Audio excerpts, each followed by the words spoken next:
Well, do you? I would. Yeah. Is your full name Lee? Is it Lee Patrick Valentine Gooch? Valentine's nice. Because I was born on Valentine's Day. So. I like that. That's cute. Yeah. Thank God you weren't born on Pancake Tuesday. Why, Lee Patrick Pancake Gooch? Been called worse. But it was so funny this morning. So Gregory. Gregory, do you like being called? You don't like. Do you want to know my second name? Go on ahead. Augustine. Oh, Jeannie Mac. How do you spell that? Can you spell it? A-U-G. August. I-S-T-I-N-E. Something like that. Peter. God, that's...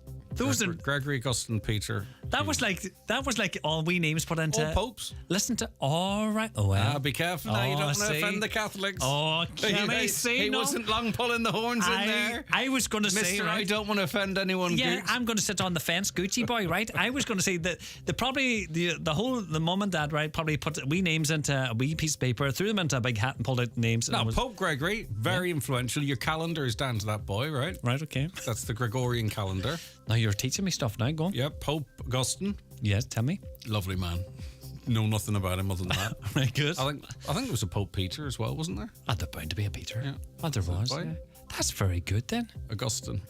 That was really good fun when they found out at school that my second name was Augustine. Why? What's the crack? Well, it gave the Gregory Groniok a bit of a break for a while, didn't it? You are something else. Just give the bullies a little bit more artillery. Yeah, my God almighty. What, say if you had the initials on that, what would it be then?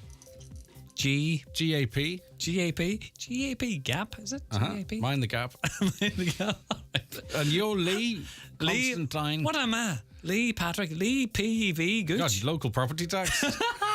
LPT. What, Lee? Lee P.V. Oh, Lee P.V. All right, okay. No, LPV. I thought it was LPT for a second. You want to dodge That's that? That's funny. Don't dig holes for me, boy. Good luck to you.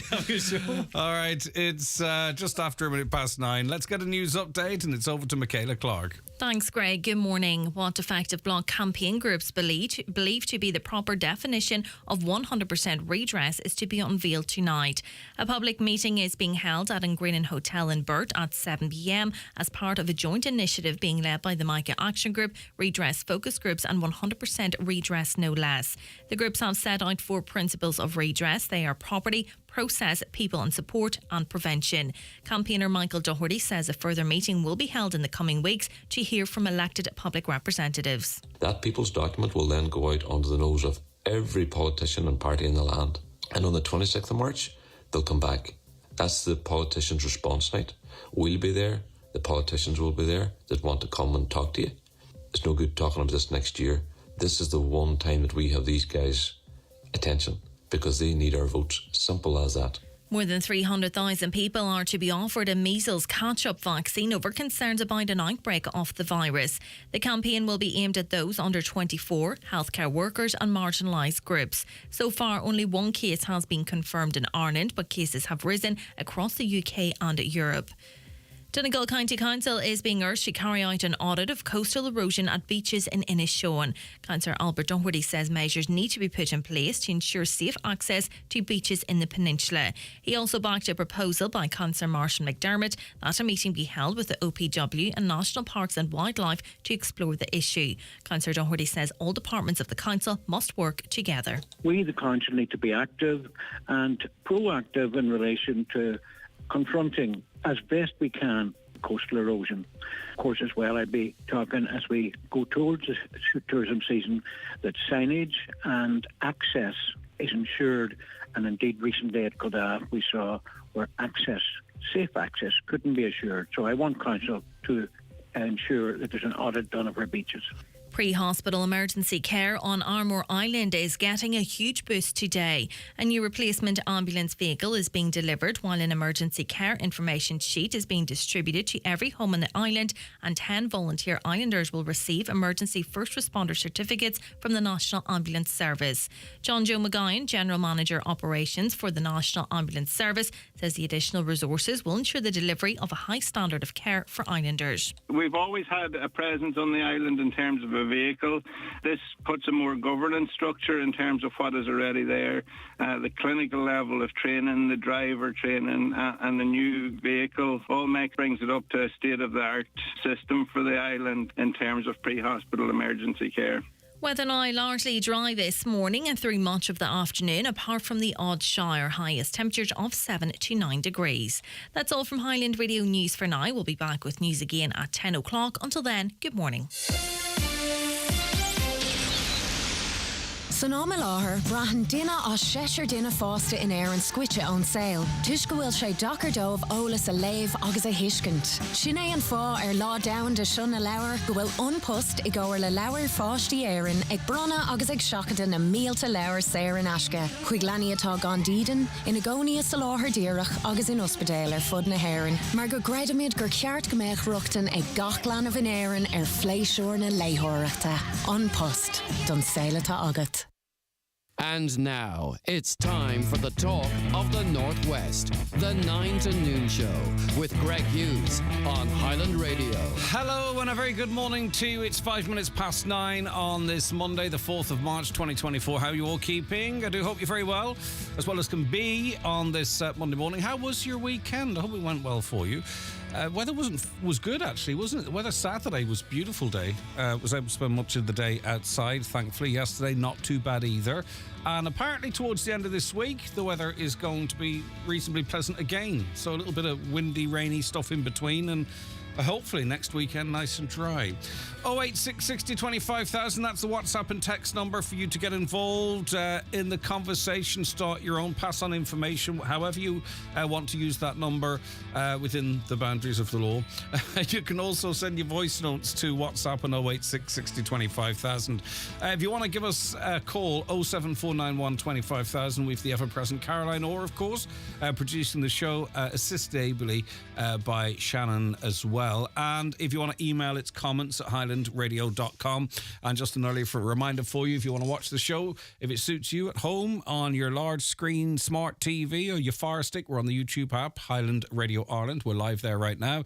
And across your mobile devices on that app and on Facebook, Highland Hub, Highland News and Sport, and on X. Let's have a look at the newspapers. And troubling scenes emerged on social media in County Roscommon at the weekend. We're going to be talking about this a little later on to someone who was actually present at this event. Young boxers and their families from Donegal were left shocked after witnessing a brutal attack at a contest in County Roscommon at the weekend, which resulted in one man being hospitalised, having been assaulted with a machete. Rafo's Peter O'Donnell, who's been involved in the boxing community for decades, found himself at the centre of the terrifying ordeal while serving as MC at the Under-14 tournament in Castlereagh on Friday night. At least 3 masked men abruptly stormed the boxing arena, and as I say, horrible scenes unfolded. It resulted in the contest, which was for young people, having to be suspended. I think there was 2 more days of competition, but we'll be speaking to someone who was at that event. And if you were yourself, please feel free to contact us 086 60 25,000. The Derry News, clarifications being sought regarding the future management of Cregan Reservoir following recent press statements on the matter. Speaking at February's plenary meeting on Wednesday afternoon, SDLP councillor John Boyle said he was referring to an online press statement from Foyle Sinn Féin MLA Padraig Delargy in relation to Cregan Country Park. Councillor Boyle said, "I've got it in front of me here," and MLA Delargy is quoted as having said, and this is for the benefit of officers, "After several years of intensive engagement between Sinn Féin and Council, I would extend or contend that this year of engagement between all of us, he's delighted that the 2 parties have now agreed the new lease arrangements." And on the story goes there. On to the Nationals now, and maybe the world is finally 30,000 women and children later waking up to the atrocities in Gaza. US Vice President Kamala Harris last night called for an immediate ceasefire in Gaza and pressed Israel to increase the flow of aid to ease inhumane conditions and a humanitarian catastrophe among the Palestinian people. Ms. Harris' comments were among the sharpest yet by a senior leader of the US government, calling for Israel to alleviate the conditions in Gaza. The vice president, who was speaking at an event in Selma, Alabama, urged Hamas to accept a deal to release hostages that would kickstart a 6-week ceasefire and allow more aid in. People in Gaza are starving. The conditions are inhumane and our common humanity compels us to act, Harris said. The Israeli government must do more to significantly increase the flow of aid. Now, the Israelis currently aren't allowing aid through via road, certainly in the amount that is required, and obviously continuing to bomb and kill innocent civilians in the process. At the moment, they're having to airdrop, in the US and others, airdrop aid in. Some of it's landing in the sea and some of it's potentially landing on people that need that aid as well. So they want to get it in through the roads, and as I say, this is the strongest language yet from a senior US rep, but still, it still feels a little bit too little too late. But anyway, on to the Irish Independent now. And Eamon Ryan wants Gardaí to put the brakes on dangerous cyclists terrorising walkers. But the Green Party leader isn't talking about the hooded scooter riders flying around city centre streets. Instead, the Transport Minister is taking on middle-class suburban cyclists running walkers off car-free greenways. The minister says cyclists need to create a culture of being respectful towards pedestrians and the law. Mr. Ryan has been challenged about the conflict between cyclists and pedestrians. The issue arose at a meeting on his pet project, the Dodder Greenway, a cycle and walking lane running through leafy suburbs in Dublin's south side. So Eamon Ryan, to some extent, turning his anger towards the cyclist, which he is one. And he's pictured cycling on a bike with no helmet, which I think is quite interesting. You're not compelled to wear one, but it perhaps would be nice to have one on to sort of show leadership. Right, on to... There's not a great deal of news in the papers today, believe it or not, the Nationals. So some of these now from here on in are a little bit frivolous, needless to say. Well, not this one, actually, because there was another poll out over the weekend. This one's slightly more serious. Support for Sinn Féin has dropped again and is now at its lowest level in 3 years, according to the latest opinion poll. This is in the Irish Daily Star. There's also been a rise in the public's backing for the coalition parties and the Social Democrats. The latest Ireland Thinks poll for the Sunday Independent puts Mary Lou McDonald's party on 27%, a 2-point drop since February. That amounts to an 8-point fall compared to last September and the lowest level of support since April 2021. And I think the issue here perhaps is, and I say this through conversations with people off air and to some extent on air, is that it's not exactly like, you know, Sinn Féin losing 8 points and the government parties are gaining them. I think it is perhaps maybe people who aren't 100% happy with some of the government's policies, and they still remain really quite popular, the government parties, and they want to seek an alternative but aren't seeing or hearing, whether it's there or not, the alternative voice from Sinn Féin, and are going elsewhere into the various choices people will have to vote in the upcoming elections.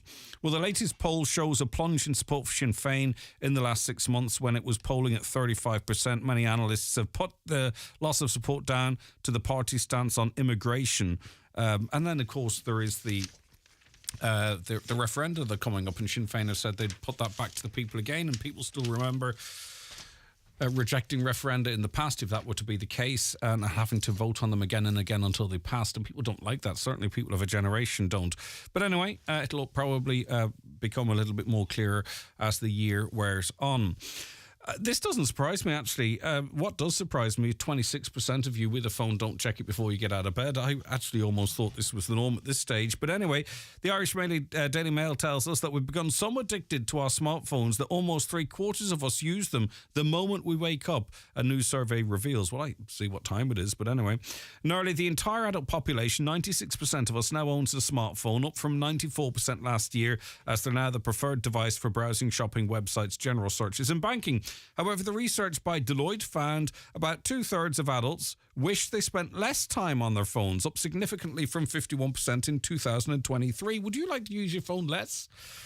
Or is it a choice and it's part of your social fabric now?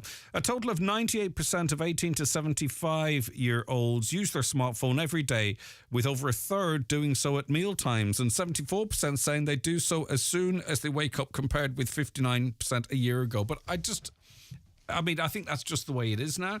I think phones are just integral I can't see anything replacing them. I can see them being adapted to, you look at them in different ways, but I just think they're like a third arm now at this stage, aren't they? But checking your phone whilst you're eating, what's going on there? Put your phone down, have a conversation, he tells himself. Are you concerned with your mobile phone usage? Any commentary on some of those figures? Let us know. 086 60 25,000.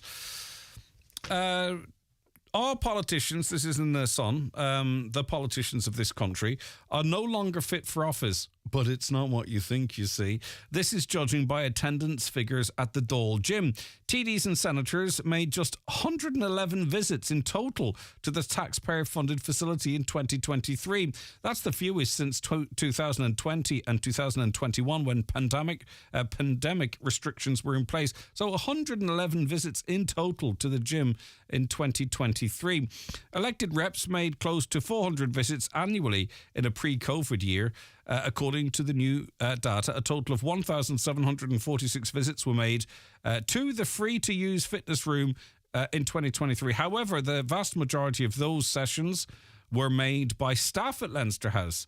Only 3 sessions for elected reps were recorded between the start of July and the end of August, and just 6 visits were made in January, April and May. The Dáil Gym costs €52,000 a year to run. It's mostly for staff because the TDs and senators, we're told, are not using it. And staying on the health vibe in the Irish Mirror, just 2 cans of fizzy drinks a week is enough to undo the benefits of any exercise on cardiovascular disease, a study warns. Now, there's going to be people that disagree with this and contest it, but researchers claim even the recommended 150 minutes of weekly activity fails to give protection. The Canadian study followed 2 sets of adults over 30 years. Those who had fizzy drinks more than twice a week had a higher risk of cardiovascular disease regardless of physical activity levels. Okay. Not sure what to make of that. 086 60 25,000, that's the WhatsApp and text number, or give us a call on 074 91 25,000. Back with more in the 9 till noon show in just a couple of moments. The newspapers are courtesy of Kelly Centra Mountaintop Letterkenny, the C-Store National Large Forecourt of the Year for 2022. The 9 till noon show is brought to you by Letterkenny Credit Union, with monster loans available up to €60,000 for all occasions. Visit letterkennycu.ie. At ESB, we're investing over €1 billion a year to drive Ireland towards a net zero future. Our ambition is to generate 5 times more renewable energy by 2030, enough to power around 3 million homes and businesses. This means investing in onshore and offshore wind farms, new solar farms, and innovative solutions like green hydrogen. Because we are, and always have been, invested in Ireland. Find out more at esb.ie. Are you a male aged 40 plus? Are you looking after your health? Letterkenny Medics are now offering a full medical check that includes blood pressure, BMI, cardio, respiratory, prostate and testicular checks, blood tests that will check your sugar levels, cholesterol, lipid and bone profiles, with a full aftercare provided including prescriptions or referrals if required. Your health is your wealth. Book an appointment today at letterkennymedics.ie or call 07492 02955. Letterkenny Medics. We listen if you want to talk.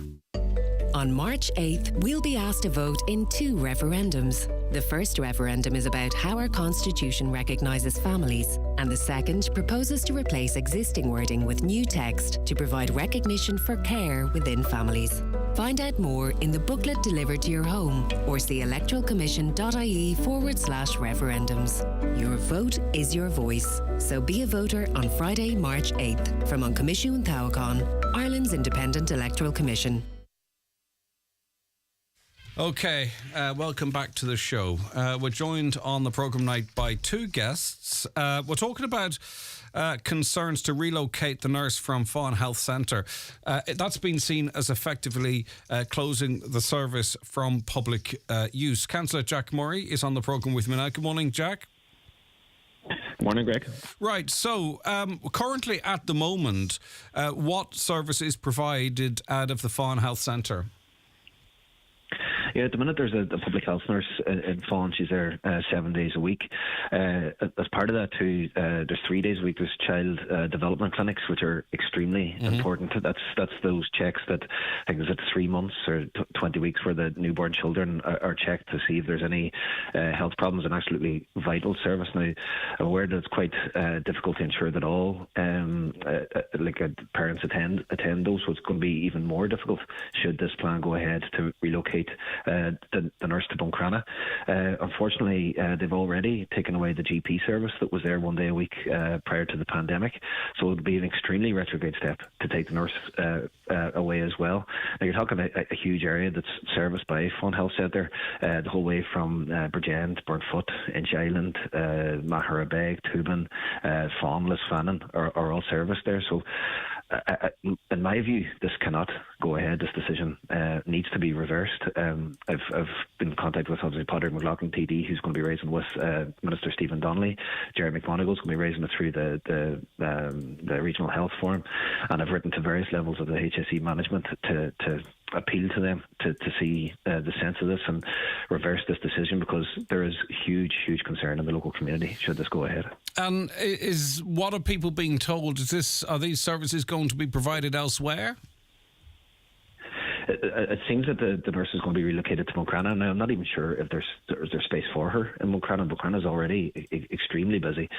We know too that the population has increased quite significantly in recent times, so it's going to stretch services further. And we talk quite often about Slantia Care and the new plans for top-class health service to be delivered, but the entire ethos of that is to deliver health services where they're needed in the community, where they're most needed. This would fly in the face of that. To further scale back and reduce services in the local community is just unacceptable. We should be enhancing the services in Fawn Health Center rather than scaling it back. So I'm grateful that I'm on the show today, Greg, to create more awareness on this, and I know the people will rally. It's a strong community. I know they will rally and they'll resist this at every possible way, and I hope that it doesn't go ahead. It's planned that this would take effect from the end of this month, the end of March. Hopefully we can nip this in the bud and we can maintain the services should the community stand strong. If you were given assurances that the services currently provided at Fawn Health Centre were to be provided in Buncrana with, an assured of capacity and what have you, would that satisfy your concerns? No, I think it has to be maintained in Fawn. Like, we're talking, there's so many elderly people that use that service. We can't make it further away and harder to access. Again, the child development clinics, like if you've young mothers who mightn't actually have access to a car, we shouldn't be making them travel further to get vital checks for their newborn children. It just wouldn't be acceptable. As well, the home support services would regularly collect medical supplies from the Fawn Health Centre.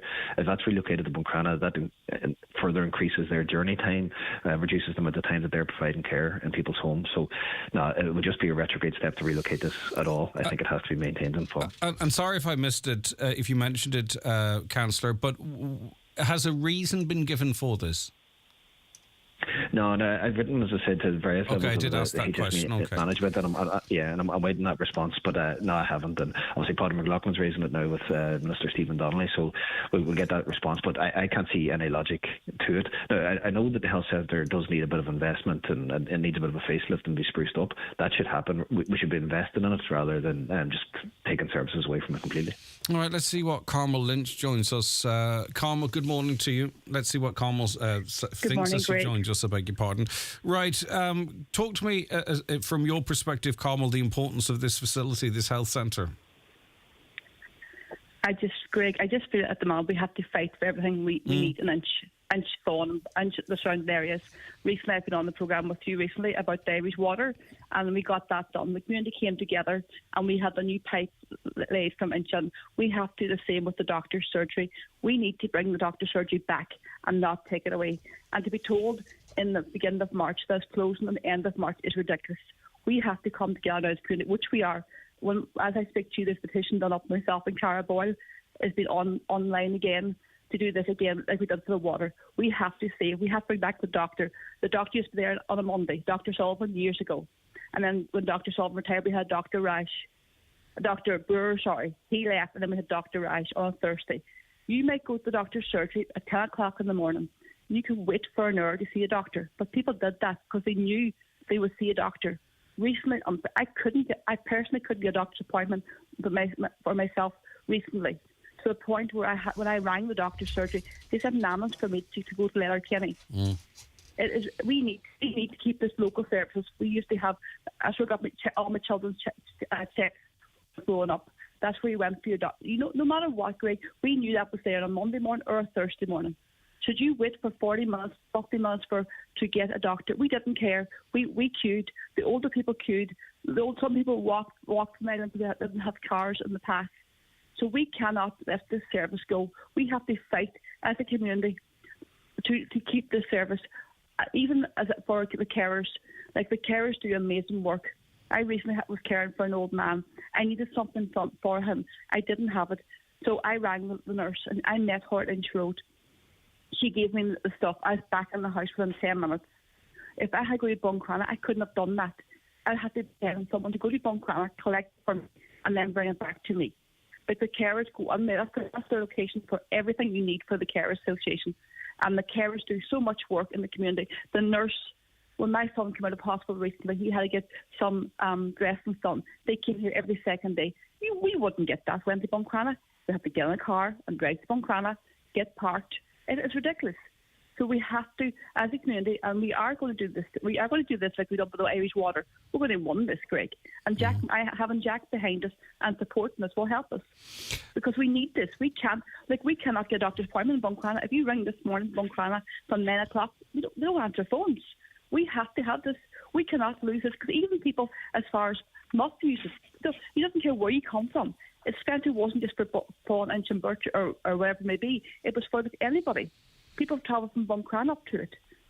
So we cannot lose this service. And I know with Jack's support and Pádraig McLaughlin's support and whoever else going to support us on this journey, that we will win this case, because we cannot lose it. All right, Councillor Murray, looking at the building... Older people, and then... Yeah. No, go ahead, Carmel. One of the local posts, a local GP has said it needs revamped. Well, let's do it. Recently they put a new security system into it. So when you drive up at night, it's lit up like all green because new security systems in it. We had a local man, Patrick Lynch, God rest him, who used to look after the centre, cut the grass and everything else. So we cannot, if it needs upgraded, let's upgrade it. Let's put the money back into what we need for a change and stop putting it everywhere else. Yeah, Councillor Murray, just Carmel referenced it there. Looking at the building, it seems to be, I mean, it's a small sort of traditional kind of a building. I just get the impression that next they're going to talk about that the building's not fit for purpose. Yeah, but that can be fixed. And I wouldn't dispute that the building needs investment, and we should be fighting for that. But just scaling back services or shutting it completely, that's not the solution. The solution is to invest in it and continue to provide health services in the area. And look, Carmel's articulated exactly why it needs to be maintained. She's articulated the emotion that's felt in the community at these plans. So hopefully the HSE will see sense and reverse this decision. And Carmel's right to highlight how the community rallied with the substandard water services that were there for years. The community bombarded the Irish Water with emails. They lobbied. Carmel herself organised a petition, and we've got the upgrade of that water supply that is needed. So just like that, I think we need to take this fight now to the HSE and get this decision reversed, because look, it's not acceptable, I think, to anybody in the community. Nobody that I've spoken to wants to see this or think this in any way would be positive. It has to be reversed, and the nurse has to be maintained in the area. And the services would be what, 6 or 7, 8 kilometres? Well, it depends on where you're travelling to, but certainly from the health centre to Buncrana, it'd be another 6 or 7 kilometres. Is that about right? Yeah, and look, we're going the whole way from Bridgend here. That's a significant distance for anybody. If you don't have access to a car, Bridgend to Buncrana is a long trek, and particularly if you're an elderly person or somebody who's sick. No, for sure. Okay, well, we'll make our inquiries as well as to the reason behind these decisions. Carmel, you talked of a petition. Is it up and running at the moment? It'll be up and running within the next hour, Greg. But what we have to say, the most important point we need to get across: if you ring Buncrana Surgery this morning, you will not get an appointment. They will say to you, ring back at 9 o'clock tomorrow morning. You ring back tomorrow morning. I couldn't personally get an appointment for 3 weeks, Greg. So we cannot close the service. We have to keep this service open because even people from Buncrana, as you said, everybody uses it. So we have to, as a whole, keep as a community, no matter where you live, have to keep this centre open because we have Muff, which some people travel to. So we have to keep Fawn open for the carers. We need our doctor back. He's only there from 10 to 1 day a week. So the patient is going out. How long since the doctor visited the health centre, Carmel? Roughly, like how long? That old word, COVID. Okay, right. I get you. That was the end of that. Okay. Do you understand? So we have to stop that. We have to think of the people. You had before you come on air. There was you had an ad. Your health is your wealth. Mm-hmm. Was one of the kind of medics. Well, your health is your wealth. And to have us to keep our health is most important. We have to have that centre open, and even to be told we have 4 weeks' notice to do this. It's ridiculous. We need to do this, and we need to get the support of everybody: the carers, the doctors, the nurses, no matter who it is, needs to support us to keep that centre open. And I know Jack will do his best with it as well. And yourself, Greg, and I thank you for bringing us on the show this morning to highlight this. I'll let you get back to organising that petition, Carmel. We'll chat again, I'm sure. Councillor Moore, you might stay where you are if that's all right. Sarah, good morning to you. Good morning. How are you? I'm good, Sarah. What's your view? Good. You know what? I just think that as of recent, a lot of the smaller communities and villages, their facilities have been taken away from them, and they don't seem to be reinstated to the level of care that is initially in place. For example, like my 93-year-old great aunt, she would have used the dispensary, as we call it, up at Maharabeg that they're talking about closing, and that service was invaluable to her. You know, she was comfortable going there. It wasn't far from her home. There was no, pre-booking or anything. You had your appointment and you just arrived and you used the service. And they built that relationship with the doctors and the nurses that were there as well, and they were comfortable going, and the history was there. There was no to and fro in between doctors. And I think they're doing it across other facilities, like, in Buncrana. They took away the antenatal care within the clinic in Buncrana, and they diverted all the mammies, to Letterkenny. And that was a massive service as well that they pulled, and they didn't reinstate it even with the primary care centre, in Buncrana. So I feel like they're doing it across the board. And yeah, it's a loss. It's a loss to smaller communities. Sometimes, Sarah, you feel like, you don't feel like, you can almost see it. It's centralising services, removing services from rural communities. And putting massive pressure on the ones that, are available, in inverted commas. They're not available, because, as the lady before stated, you have to make appointments nearly weeks in advance to try and get to see someone. And for older people who have ongoing care issues, and younger people as well, it's a strain on them. It's a worry on them that facility isn't there for them. I wasn't aware that the mums still had to go to Letterkenny for the antenatal checks. That's shocking. Yeah, there's no antenatal. Well, so they used to, with my first 2 children, they would have, done your ultrasound scans within the smaller clinic there, just across the road from the credit union in Buncrana. And then with my 3rd child, that service wasn't there. You had to go to Letterkenny for all your scans. And that, takes you out of work. It puts you off your day, and then you're up there for not very long. You're only there for maybe an hour, and you're back down the road again. But like that, your whole day is disrupted. You have to go up the road, and if you're not a person that owns a car, that's also a problem because you have to organise a lift. You have to get the bus. And if you have other children, you have to organise to get them minded. Well, given the size and geographical spread of Inishowen and the amount of people on it, those services, I think any reasonable-minded person would say that's a service that should be available to, in one 100%. Location to cover the peninsula. All right, Sarah, we might inquire again. Don't get me wrong, the midwives were great. No, I get that. I get that. But I know we covered the movement of those. We covered the removal of that service from Buncrana at the time. Might actually chase it up again to see if there's any intention to return it. For now, Sarah, thanks. Yeah, because this is in Malin as well. Yeah, of course. Malin would have to travel up there. For sure. It's not the only service. Now, this service has been withdrawn now from Inch. Malin to Letterkenny is a run. There's no doubt about that. All right, thanks very much, Sarah. Take care of yourself. Councillor Murray, again, there is a sense that perhaps,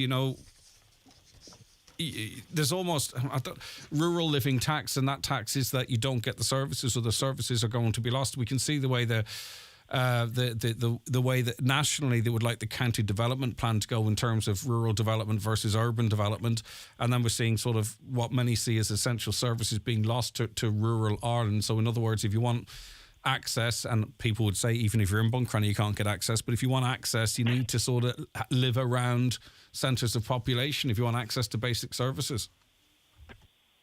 Yeah, absolutely. And as I was saying there too, the sláinte care that we hear like promoted with such grandeur, the whole ethos of it is that care is delivered at the point where it's needed. So this flies in the face of it. Withdrawing these services from where they're needed is just the opposite of everything that we're hearing on the national media. So it's just such a retrograde step. The only nursing services left available in South Inishowen then will be Newton, Cunningham, Muff and Buncrana. So that huge swathe of geographical area and large population in the middle will have to travel a long distance to get the services that they need. And look, Sarah said there, like a 93-year-old woman, it mightn't seem like a lot for some people, but for somebody of an age like that, like increasing the journey, increasing their waiting time, that is difficult for people. Like, so I would hope, and you can hear the people that are rising up on this, they will resist it. Well, you see, what happens is with some people is they choose not to access services, which to the detriment of their health and well-being, because they go, I'm not doing that, or I don't fancy that. You know, people can be, not all people, I don't want to sort of judge everyone the same, but you know, when things like that are, sometimes people opt out of treatment if they have to travel too far. That's happening all the time, and it's really the untold story, really, that people are saying, I'm not doing that, and it has negative impacts on their life expectancy and their general health. Absolutely. If you make it more difficult to people, it'll increase the likelihood that they don't go and get that care, and that could have severe consequences. And I am mindful of the child development clinics. If you've a young mother who could be under a lot of pressure for different reasons, making it more difficult to get her newborn child checked, and we can miss for their hearing aid or any kind of health problems that child may have, that would have serious lifelong consequences should that be missed. So we should be making it as easy and as available as possible for these people.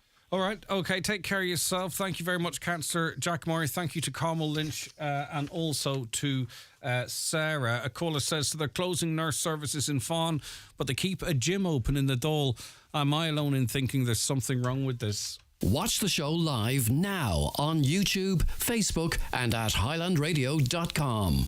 The 9 till noon show is brought to you by Letterkenny Credit Union, offering low-rate car loans with fast approval. Apply online at letterkennycu.ie or in office today. I saw your Be Good baker running by again the other day, says I to old Mr. Brennan. Ah, yes, says he. I've never seen her stand still. And she's running rings around the rest of us with our Brennan's Be Good bread. Only 60 calories a slice. 60 calories, says I. That's just the whole meal, is it? No, says he, it's the whole meal, the whole grain and the white. 60 calories a slice and high in fibre, whatever way you slice it. That's why anything baked is better with Brennan's. Today's bread today. Are your small appliances due an upgrade? Irwin Expert Electrical, your ultimate destination for all things electrical.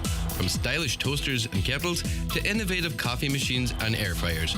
Or elevate your tech game with our selection of smartwatches, iPads, laptops and phones, and TVs from all your top brands. Stay connected with Irwin Expert Electrical, Letterkenny and Buncrana. Look no further than iMotors for your next car. With a vast selection of top quality used vehicles to choose from, we have something for every budget and lifestyle. Whether you're searching for a reliable starter car, a spacious SUV, or a sleek sports car, our friendly team is here to help you find the perfect match. Visit imotors.ie and discover why we are the go-to destination for used cars in the Northwest. Are you building, rebuilding or renovating? What heat pumps or solar panels would suit your build? Come along and speak to the experts, Efficient Renewables on heat pumps and solar panels. Get advice on installation and grants available. Visit the Efficient Renewables showroom in Newton Cunningham and see these products in operation for yourself. Okay, next guest on the show is Charlie Boyle. Charlie, how are you getting on? Good to have you on the programme. Thank you, Greg. Thank you very much. Right, Charlie, you decided to, I suppose, was it scratch an itch and get off to Australia? No. I've not been to Australia yet. It's something Because something I that I've just always read, I read the first line. I always felt like I wanted to go to Australia, but you chose not to because of the journey time. So talk to me about your experience that you had recently travelling. Oh, look, it's the experience of 49 others, and it's very simple, and it's amazing that it's got the attention it's got. But just very simply, I went up to Dublin during the week, as I would often do, a bit of work, always promoting the fact that we can leave West Donegal and be in Dublin in 38 minutes and another 20 minutes in the centre of town.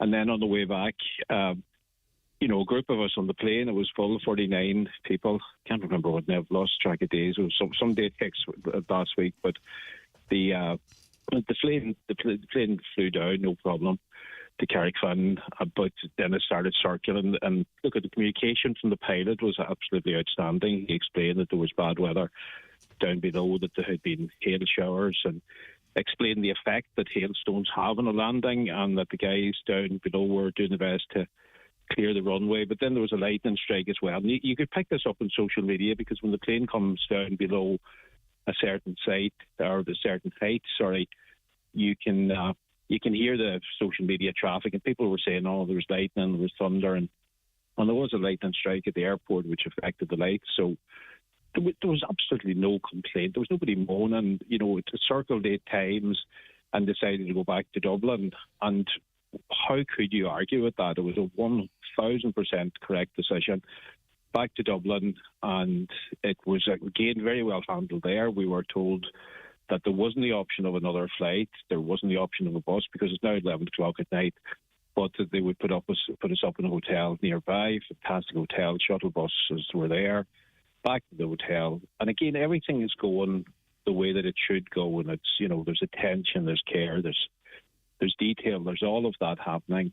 And people are starting to bond at this stage as well. Like there's 49 people.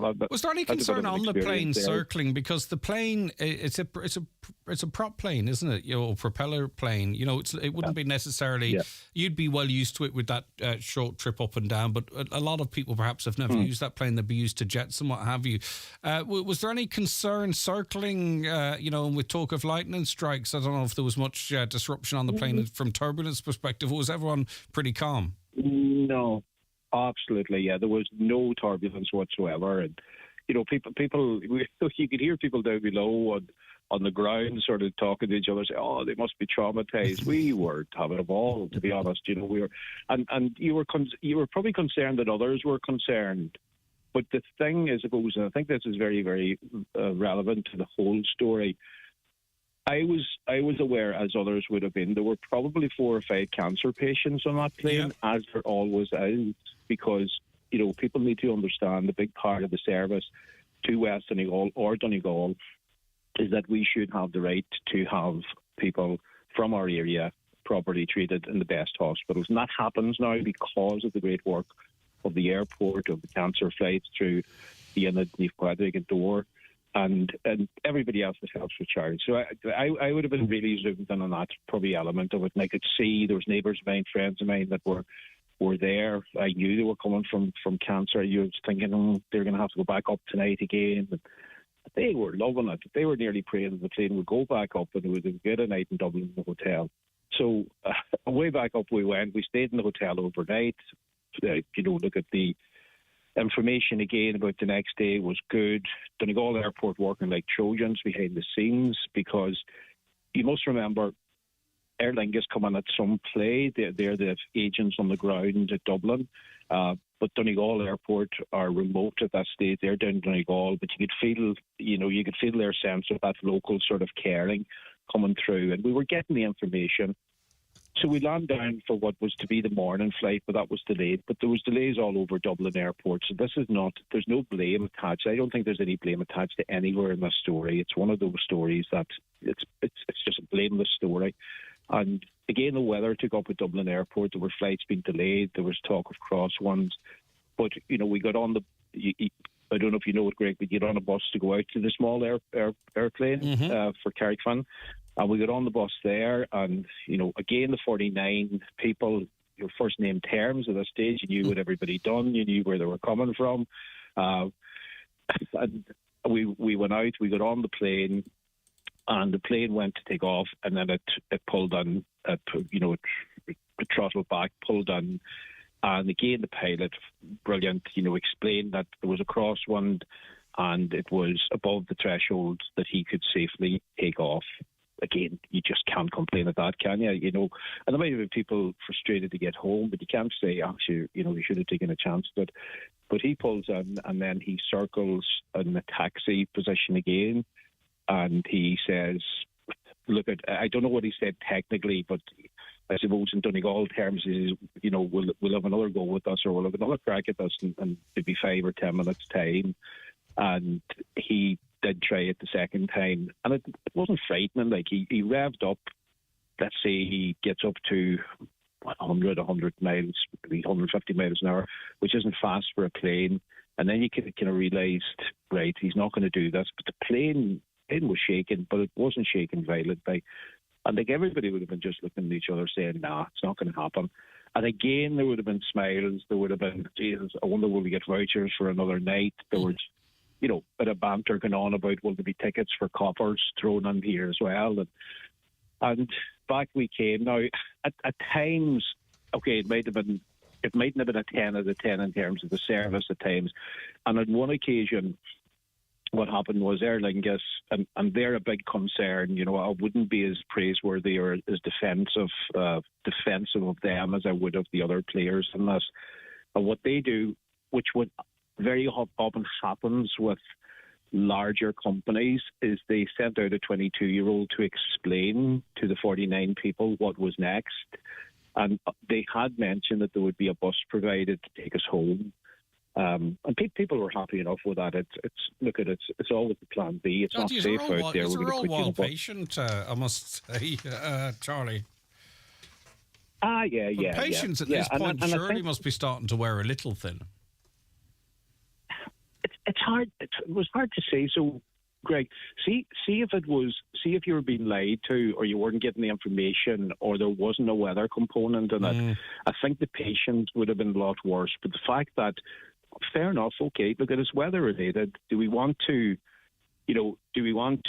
land in an airport down Carrickfinn and the plane to land over in Ranafast with fatalities? Or would we rather be sitting here, drinking double shot frappuccinos and having a crack, So there was that part of it. You could see, there's no doubt, you could see frustration in people that had to get on with something. It was a young solicitor who said me, she needed to get back down, to get papers, to get back up. There was that element of it. But the young lad anyway was rolled out, and clumsily, in hindsight, he said, right, we can't get a bus, you guys are going to have to all sort yourselves out. Oh my God. Right, and that was that tipping point. That was that tipping point where you could see, okay, the fun's over now. We've had our hotel, and the poor lad, I swear to God, and I must say, I was nearly one of the first to rush in and go, "What are you talking about?" Because you're thinking about yourself, you're thinking about the others, you're looking behind you. There's 4 or 5 wheelchairs, there's people cold, and he got it wrong, the poor lad, and I think he knew it right away, and then he went to get cover, somebody more senior. That was the part that could have been better. But I suppose in my head, somebody mentioned to me right away, just out of earshot, book McGinley's. Go online and book McGinley's, and that even itself. And this was the lesson for me. Here was a coach company in West Donegal that we're watching their buses pass every day. Occasionally, I would jump on the McGinley bus and go to Dublin. Occasionally, not enough, but I would be aware of them. I would maybe doing work down in Cork. You might see 3 McGinley coaches outside a hotel, and you're thinking, what's happening there? So, as old-fashioned and as mouthy as I am in West Donegal, I'm seeing this gem under my feet and I'm not knowing what really they do. So I go online and I think, right, I'm going to pick my battles. I'm not arguing with that poor young fella because I don't want to stay in Dublin another night. And if there's a bus home, there's a bus home. If there's not a bus home, there's other options. So a few of us booked online, and I would say within about 2 minutes, you had your ticket in front of you with a barcode. You knew what time the bus was there. I knew what time the bus was going to land in Managra. A lot of other people done that. We helped others who weren't maybe as good at booking online. And by the time we got out to the bus, there was about 30 of the 49 there as well, and it was very funny. Now I wrote a bit of a thing on Facebook about it. I just love observing people, and it's nearly like the 70-30 rule. 70% of it was true. You throw in the other 30 as a bit of a crack. There would be people who would challenge that and say it's the other way around. That's neither here nor there. So we got on the bus. It was nearly as if we sat all together on the bus. We looked after those who, with the wheelchairs, got them up, but we didn't have to because the bus company took over. John McGinley's crew took over. And I'm sure, I hope I have the names right here. I think John Anthony was the driver, and Emer was the crew member, looking after the payment, making sure after everybody was all right. She was jumping between two buses. But, one man was made to look after 40 people who were returning. But he was doing it. There was a collaboration involved here. So Donegal Airport had informed them. McGinley's went all out to help, to step in, to help their fellow West Donegal. They'd about to see them as competitors at times, but this was Donegal in action. Like, it was just rolled out in front of you. I'd just go going back to the beginning to some extent. The reason you haven't, or one of the reasons yet you haven't made that trip to Australia, is because the length of the journey puts you off. Now, I'm not sure if that falls into the 70 or 30% of your storytelling, Charlie, but be that as it may, how long was the round trip in the end? 27 hours, yeah. Okay. Yeah, 27 hours. So, and I had another deadline. I had set out to do a swim a day for mental health, and the 4th of March was that day. So I was just waiting for this all winter, and fair play, there were others that swum in the group, but as they were down, they'd done the swim at 6 o'clock. So as they're doing the swim at 6 o'clock, we're pulling out of Dublin on a bus, and I'm thinking, will I make this before midnight? And I did. I made it at 11:45, and again there was another group down waiting to go into the water. But and I'm delighted that the benefactor of this has been McGinley's and also the airport, because let's not leave the airport out in that. There would have been, as there always is, and you have to allow it to happen, there would have been criticism. Like, there would have been an odd post coming in saying, joking the airport, what's the airport doing in there? It also gives an opportunity to tell the story of the airport, because, every negative comment, every critical comment always has an opportunity to, okay, that's your opinion, you're entitled to that with the information that you have. However, if you take somebody in Dublin, now I've only found this out in the last few days, and please stop me if I'm going on too long here, Greg, but somebody in Dublin lives off what we all do in Ireland. There's a national subsidy for every citizen in Ireland for public transport. So in Dublin, it's a very, very high number. Let's call it €200, and please do not take this as given. But somebody in Dublin has as high as €200 a year as a public service subsidy, which means if somebody's travelling from Tala into town on the Lewis or on the bus, their transport is subsidised to the tune of €200 per year. Somebody living in Donegal, and again, I don't know the figure, so let me work on my 70-30 rule here. It's not a lie. I'm just giving an example. The figure is as low as maybe €60 per person living in Donegal. So the subsidy of that airport, yes, it's subsidised. It's subsidised by the European Union, so the peripheral regions of Europe are not disconnected. The other thing is, we have cancer patients. We have patients going through, it could be mental health issues. Oh, yeah. They need specialist treatment. Yeah. And they have to get to these specialist hospitals. It's vital. And that's why it was so, that's why it was so, where there was an awful lot of cancellations because of technical issues and what have you, why it was such a big story. Charlie, people can read your post as well on your social media. It's well worth a read. We've only been able to scratch the surface of it. You're a bit like me. You're a bit of a people watcher as well.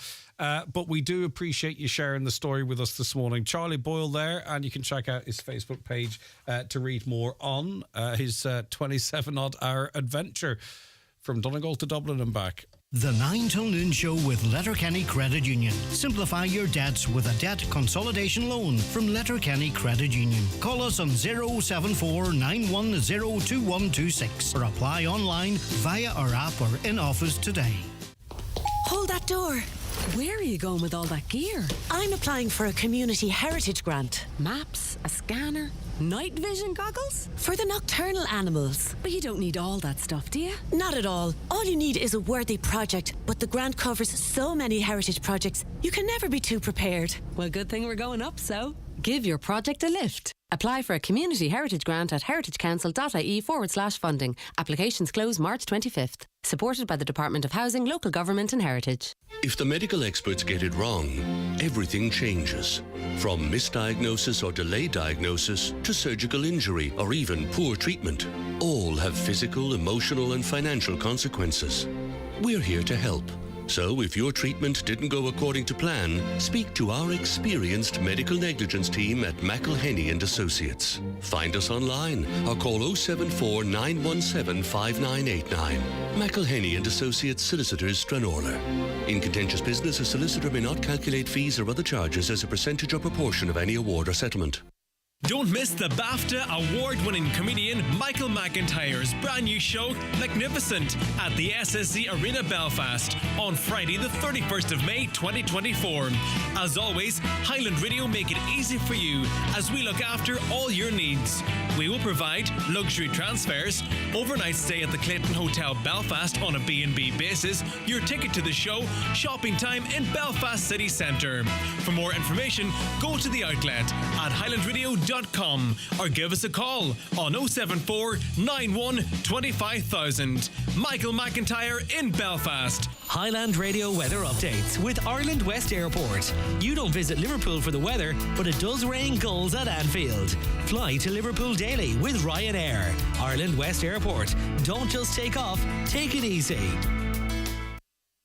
Okay, let us have a look at the weather forecast now, and I can tell you that for the rest of this Monday, largely dry this morning and through much of the afternoon, apart from the odd shower. However, it will be mostly cloudy and increasingly breezy. Outbreaks of rain will spread from the south later in the afternoon and during the evening. Highest temperatures of 7 to 9 degrees with fresh to strong and gusty southeast winds. And as I said earlier on in the programme, that's probably going to be the pattern for the next couple of days, but hopefully our weather then will improve somewhat. Right, just to mention that Highland Radio is delighted to have teamed up with Vodafone to promote their High Digital initiative. The question is, do you want to know how you can learn online skills for everyday life? Well, Vodafone Foundation, in partnership with Alone, have created online skills training for older people. The training is available online at highdigital.ie, that's hidigital.ie, or via in-person classes in Convoy. With the right support, you don't have to be scared of technology and can embrace it. Have a listen to this morning's tip. Here's an online safety tip brought to you by High Digital. Free online skills for everyday life supported by Vodafone Foundation in partnership with Alone. When using the internet, you should be mindful of scams and frauds. Scams are when someone tries to trick you. A fraud is when someone tries to steal from you. These dangers come in many forms. Common ones include messages pretending to be from tech support requiring personal information from you, social and romance scams asking for financial aid, and grandparent scams where scammers may impersonate a loved one in distress requesting money. Scams and frauds try to exploit our personal nature of gaining through an opportunity or avoiding a loss or wanting to help others. Be aware of potential scams and frauds. If you would like to learn more about how to identify these, visit highdigital.ie or call 1800 20 30 30 for more information. Brought to you by Vodafone Foundation and Alone. And we'll be back with more on the 9 till noon show after the news and obituary notices. The 9 till noon show is brought to you by Letterkenny Credit Union. Digital loans now available. Apply online or via our app today and get your loan transferred directly to your current account. Relay for Life Donegal is back and now open for team registrations. Walk with us for those who can't in this 24-hour relay on May 25th and May 26th. We celebrate our survivors, remember our loved ones, and together let's fight back against cancer. Gather your team and make a difference. Register now at DonegalRelayForLife.com. Harkins have been providing customers with quality fireplaces, stoves and electric fires for over 30 years. And now you can experience the elegance of luxurious worktop from Harkins. Their experienced craftsmen can fabricate marble, quartz or granite worktops to your specification. So, if you're planning a new kitchen or bathroom or upgrading your existing one, Harkin Fireplaces can provide a quote for your quartz, marble or granite worktop. Visit their showroom in Ballybogan, Lifford or call 9141109 or visit them online at harkinfireplaces.ie. Your smartphone is a wonderful tool, opening amazing ways to connect with friends, family and even businesses all over Ireland and across the world. Whether it's chatting to your family and friends on WhatsApp, grabbing a bargain by safely online shopping, or even doing all your daily banking needs through an app, your phone or tablet can help you do it all. If you wanted to learn how to use all these features on your device, now you can with High Digital, a free online skills course designed with older people in mind, available in person and online. So if you're ready to unlock your smartphone's potential or know someone who's always wanted to learn more online skills, go to highdigital.ie or call 1800 20 30 30 for more information. Brought to you by Vodafone Foundation and Alone. Do you know someone who is a real-life superhero in your community? Highland Radio's Community Hero campaign is on the lookout for those extraordinary individuals who go that extra mile for others. Nominate your local hero today and they could win €1,000. Nominate someone who you believe is a superhero within your community by emailing their name, address, the reason why and your contact details to hero@highlandradio.com. Closing date for entries is the 18th of March 2024. Visit highlandradio.com for more information. Live, on air, online and on the Highland Radio app. This is Highland Radio News.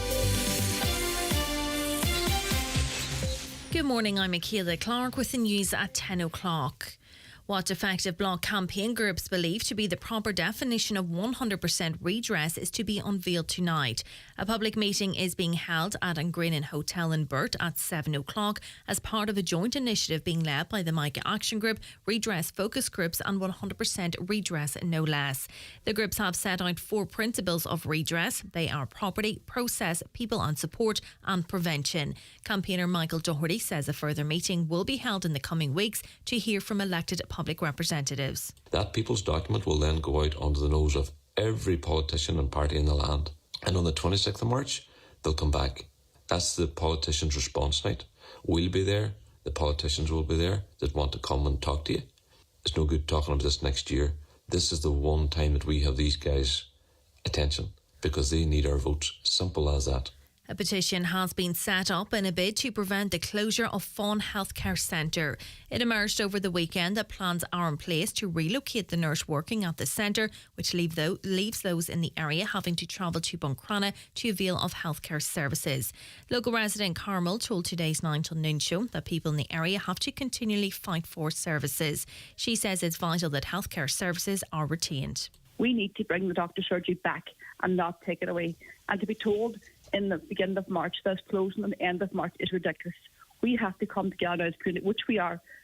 As I speak to you, this petition done up myself and Cara Boyle to do this again like we did for the water. We have to bring back the doctor.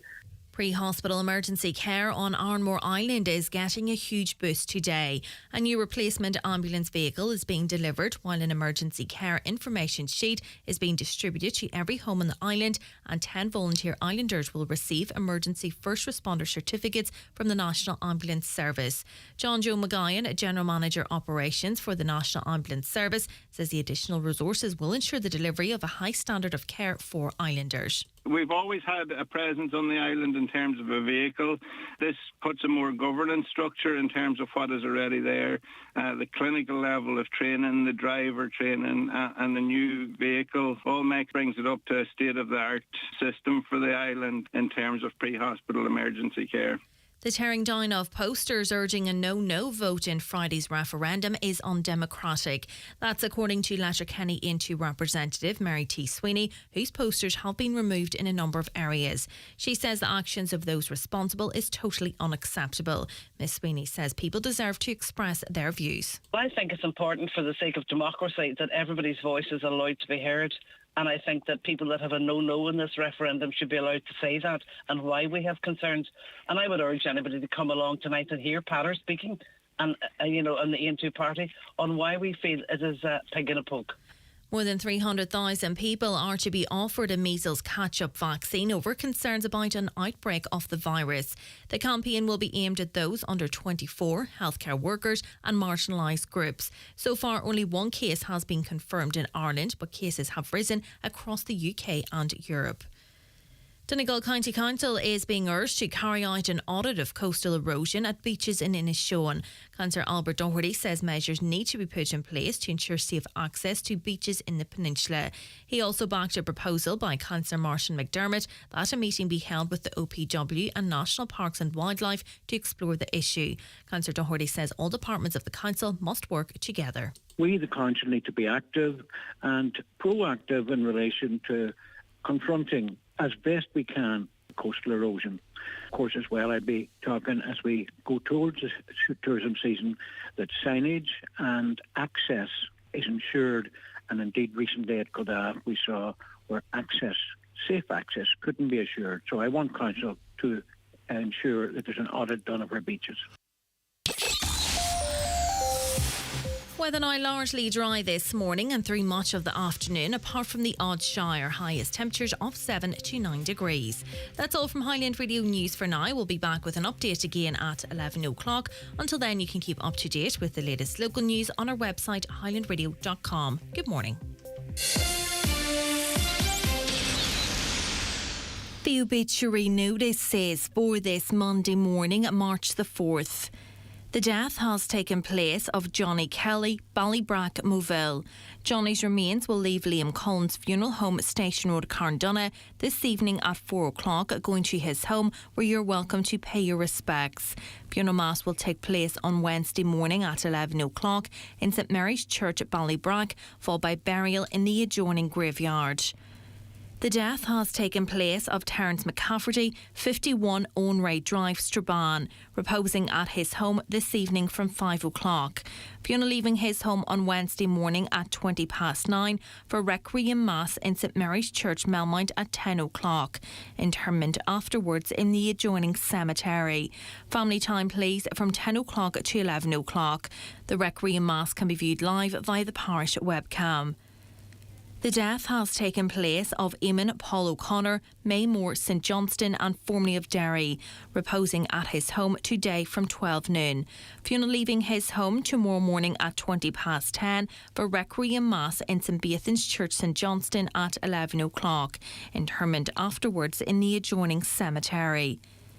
The death has occurred of Lucy McGeehan, aged 11 years, 3 Elmwood Green, Castlederg, reposing at the family home.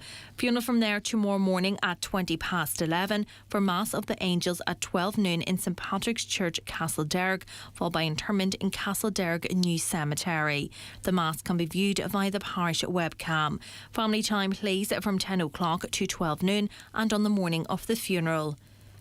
The death has taken place of Katie, Catherine Porter, née Gibbons, Ballyrotten, Redcastle and formerly of Crahanahan, Quigley's Point and Art Colgan, Carndonagh. Katie's remains are reposing at her home in Sean Havlin, Ballyrotten, Redcastle.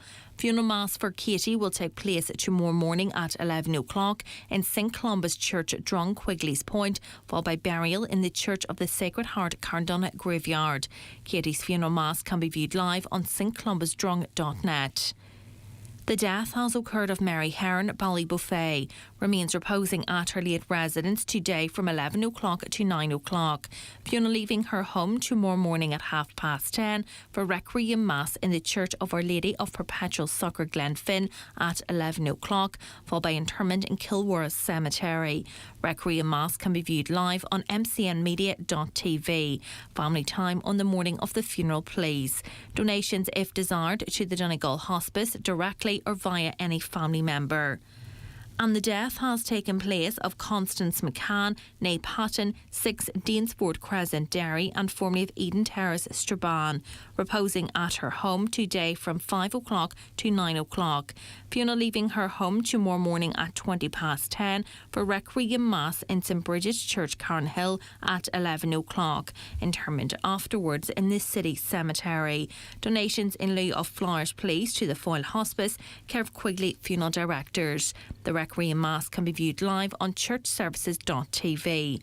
For family information and more details regarding wakes and funerals, please go to highlandradio.com.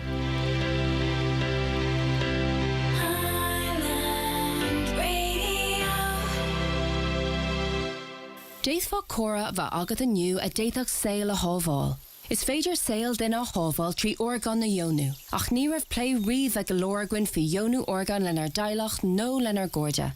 Agus is fear a rán agur iad sinna dhéanach an cinenne ar son. Mar sin, cuidig leis an gcinne sinna dhéanamh níos éasca. Tá tuile eolais ar hsc.ie/organ donation, agus bíoch Jónú orgán ina ábhar cainte agah aniu. Ó aimimeacht na seirbhíse slánta. And now, IMRO's 2023 Best Local or Regional News Programme, The Voice of the Northwest, the 9 till noon show, with Greg Hughes. And you're very welcome back to the programme. Good morning if you are just after joining us. So we've a busy 2 hours for you, lots of stuff to bring you, so hopefully you'll stick around. Plenty of interesting items on the agenda, but just a chance to catch up on some of your comments and queries coming in so far this morning. We received this message, just wondering if you could highlight this for me, please. I'm slightly in shock. I just nearly ran over a young lad, college age, that was on an electric scooter. I was pulling out of my driveway and I didn't even see him. He just came out in front of me. When I came home, another one coming at a quick speed. Luckily, I seen this one. What are the rules with these on the road? Now, I want to point out my son got a small one for Christmas. He can use it at the park or around the drive at home, but not on the road. I know we always have to be careful of motorbikes as they can be hard to see sometimes, but they do the test and pay road tax like the car drivers do. But I just can't believe the way these young people are motoring around Letterkenny. I can imagine I'm not on my own with this. Hopefully someone can shed some light on this for me. Well, I'm not sure are the rules in place in relation to them yet.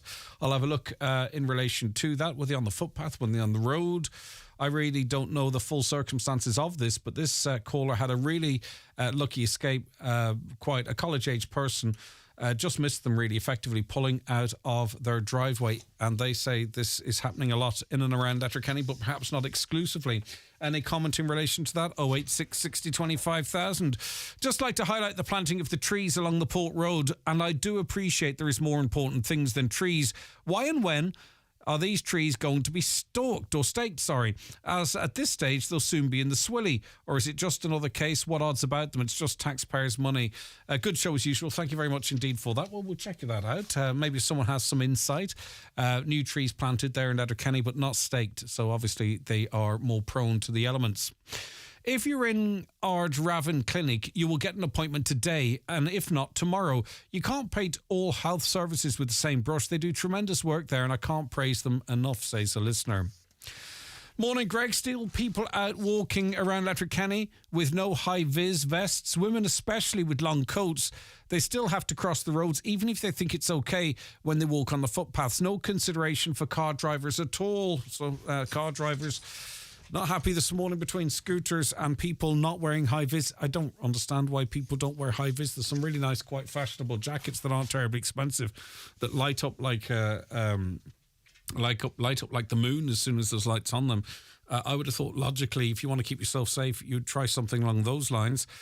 I have a hospital appointment in Dublin Hospital and I'm taking the bus, Aaron bus. Does anyone know where I can park for free and safely in Letterkenny? This is an interesting one.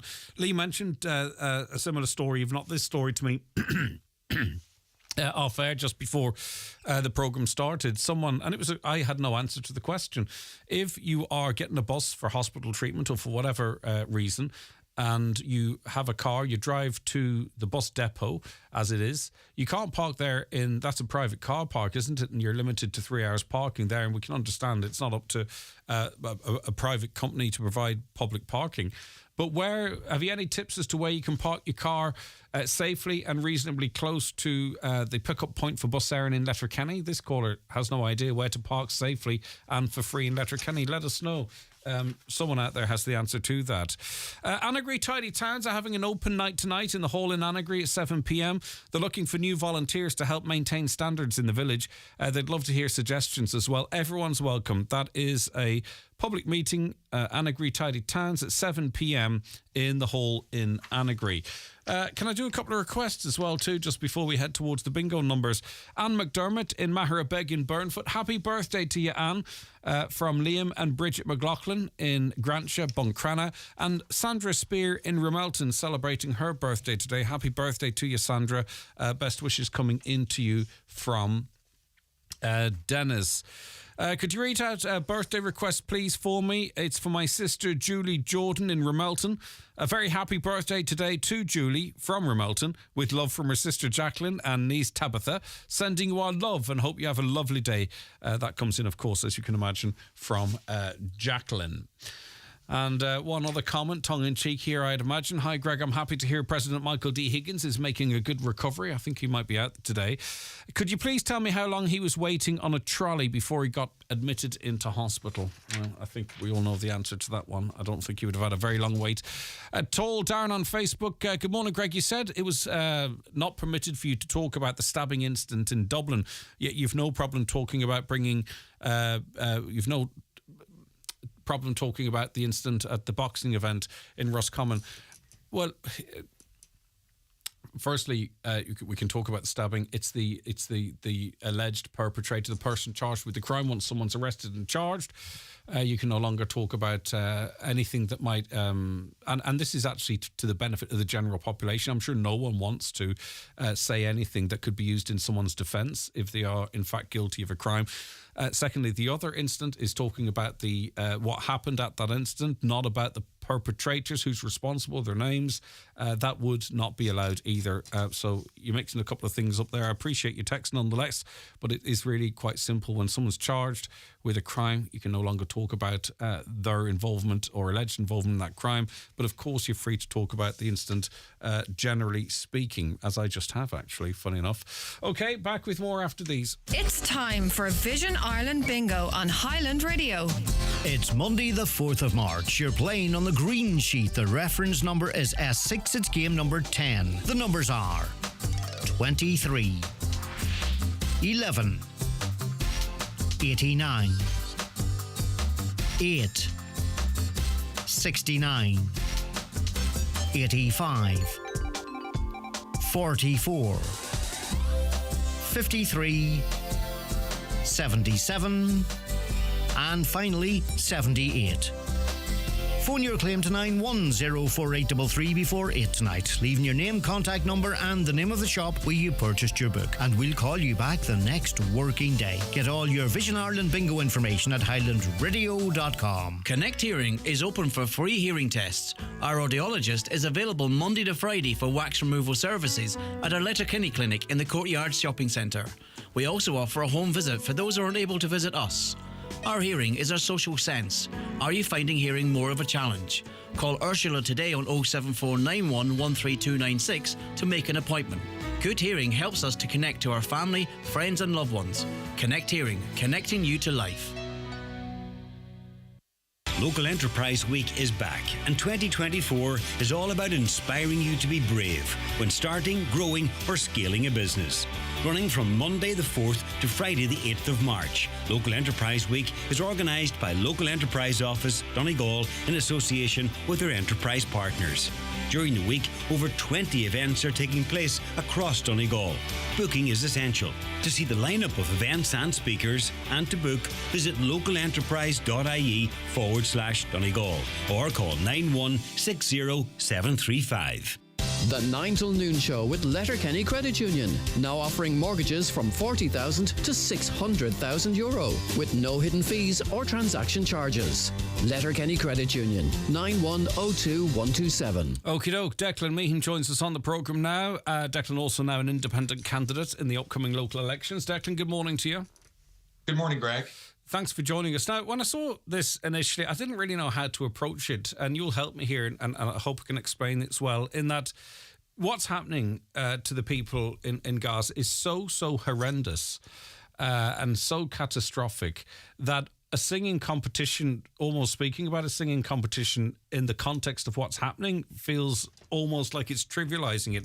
But then, obviously, to consider it further, I thought, well, we as people or we as individuals, what else, what can we do? You know, we can't physically go over and help people, so we just can't stand back and say nothing if something apparently doesn't make sense. And it would seem that Israel's involvement for some in the Eurovision Song Contest is a validation. It's almost, song washing or something along those lines. So that's why I thought it important for us to talk about. And I presume that's why you thought it important to raise this issue yourself.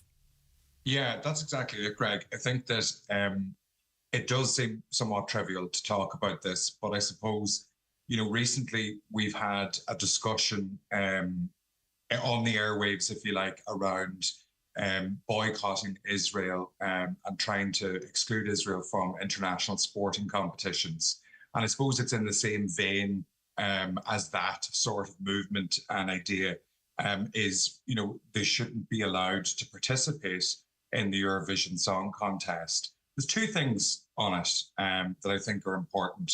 Number one is, rightly so, when Russia invaded Ukraine in 2014, there was very little hesitation, pretty much immediate action from the European Broadcasting Union over this, where they immediately expelled Russia from the singing competition. And they said that they would not provide cultural cover for Russia's invasion of Ukraine.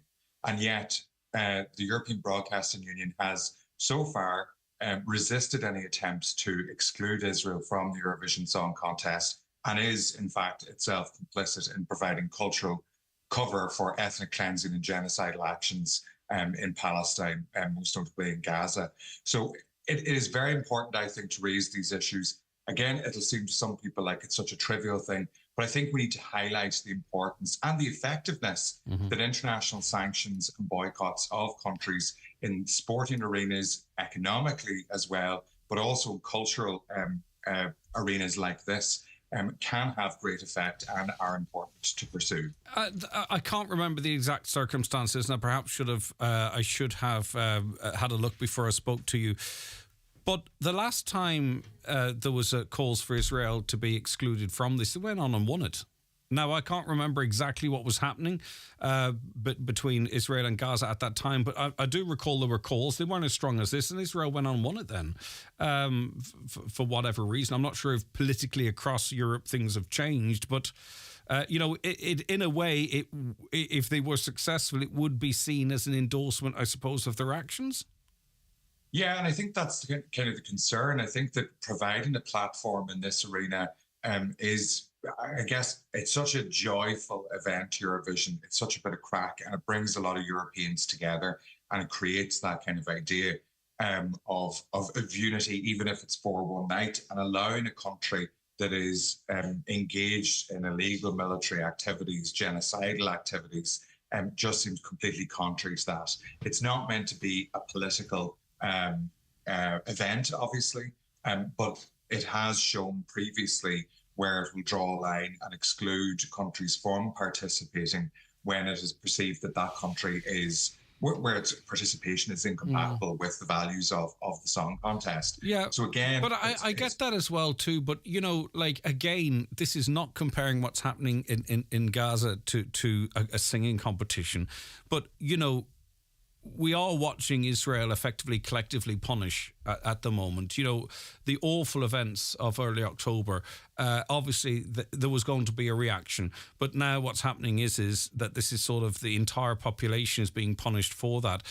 In a way, does the competition not need to rise above collective punishment and sort of maybe give a voice to the many Israelis perhaps who aren't in favour of this, i.e. would we like to be excluded off the back of the actions of a current government for something that we aren't really necessarily or provably complicit in? Yeah, I mean, look, let's look at Israel and the government that's in place there at the minute, which is voted for by, the Israeli people. It's a right-wing government that props up an apartheid regime within territorial Israel, but also within occupied Palestine, whether that's in Gaza or in the West Bank. So it's not an idea of collective punishment. The kind of principles of boycott, divest, and sanction, the BDS movement, learns from the experience of the exact same principles being applied to apartheid South Africa. So South Africa previously was excluded from sporting events, cultural events, etc., obviously with sanctions and economic sanctions thrown in there as well. And you obviously had the very famous Dunn Stores strike in solidarity with that movement. And this is a continuation and a learning from that to try and, I suppose, apply the same principles and to try and put pressure to, in some ways, try to create a situation where the government of Israel, in this case, becomes a pariah on the international stage in the same way that Russia has become that since the invasion of Ukraine in 2014. So it's about creating those opportunities. What we have at the minute is a staggering amount of hypocrisy from Western leaders when it comes to Israel and the treatment of Israel on the international stage and the support for Israel and the lack thereof for the people of Palestine. So it's about also using this as an opportunity to call out the double standards, that the browner you are as a people, the less rights you have and the less support you have from many Western governments. So it is, again, drawing that line between when Russia invaded Ukraine, there was no question of boycott, divest and sanctions from across the international community in the West. And now when Israel is doing the same, and in some instances, worse afflictions or breaches of international law on its attack on Gaza and ongoing attacks in the West Bank, we see really complicit silence from most European and Western They have governments. changed the words. That the original song from Israel seemed to reference the attacks in October. The wording is going to be changed, but obviously with everything you've been said, that's not going to make a pick of difference. No. There are some people pointing out, so I'll put it to you, that, lots of people of all different types of people love the Eurovision, but often it can be sort of a celebration and particularly maybe reflective or supportive of the LGBTQ community. And some are saying, well, you couldn't have that type of a celebration in a pre-war, presumably, Gaza, because they wouldn't recognise the rights of many of those that may enjoy or watch or take part in the Eurovision. Yeah, absolutely. And, there's a huge difference between recognising the rights of LGBT people and recognising the humanity of all people. There's over 30,000 people, the vast majority of them civilians, almost half of them children, that have been murdered by Israel in Gaza over the past number of months. There's a further 17,000 missing, which we can only assume, considering the state of Gaza over the past few months, that they are also dead. So I think it's kind of disingenuous to use that. I think that a lot of people have kind of used the pinkwashing of Israel to kind of show that because they're a tolerant country in the Middle East, that you don't need to delve any deeper into that in terms of treatment of LGBT issues or people or whatever else. But at the same time, Israel is a genocidal state. It is an apartheid regime. It is illegally occupying and settling Palestine and has been doing so for over 70 years. So I don't think the comparison is helpful. I think that the focus needs to remain on basic humanity and respect for international humanitarian law. In a way, I think it is helpful to some extent, because it shows that this is so important that it perhaps rises above a person's individual concerns, and says, all right, okay, well, maybe that's the case, but I'm actually thinking here of the wider situation, because we are all people, we're all human beings, Yeah, absolutely. I think the other thing that's really important to point out in this is that Israel has been taking part in the Eurovision since the 1970s. It's a country that is not in Europe. And Australia has been admitted in recent years to the Eurovision as well. In some ways, you can see that, if Tunisia or if Palestine or if Morocco or if any other Mediterranean region, non-European country applied for membership to the European Broadcasting Union, they would not be allowed or given the opportunity to do so. And that has happened in the past.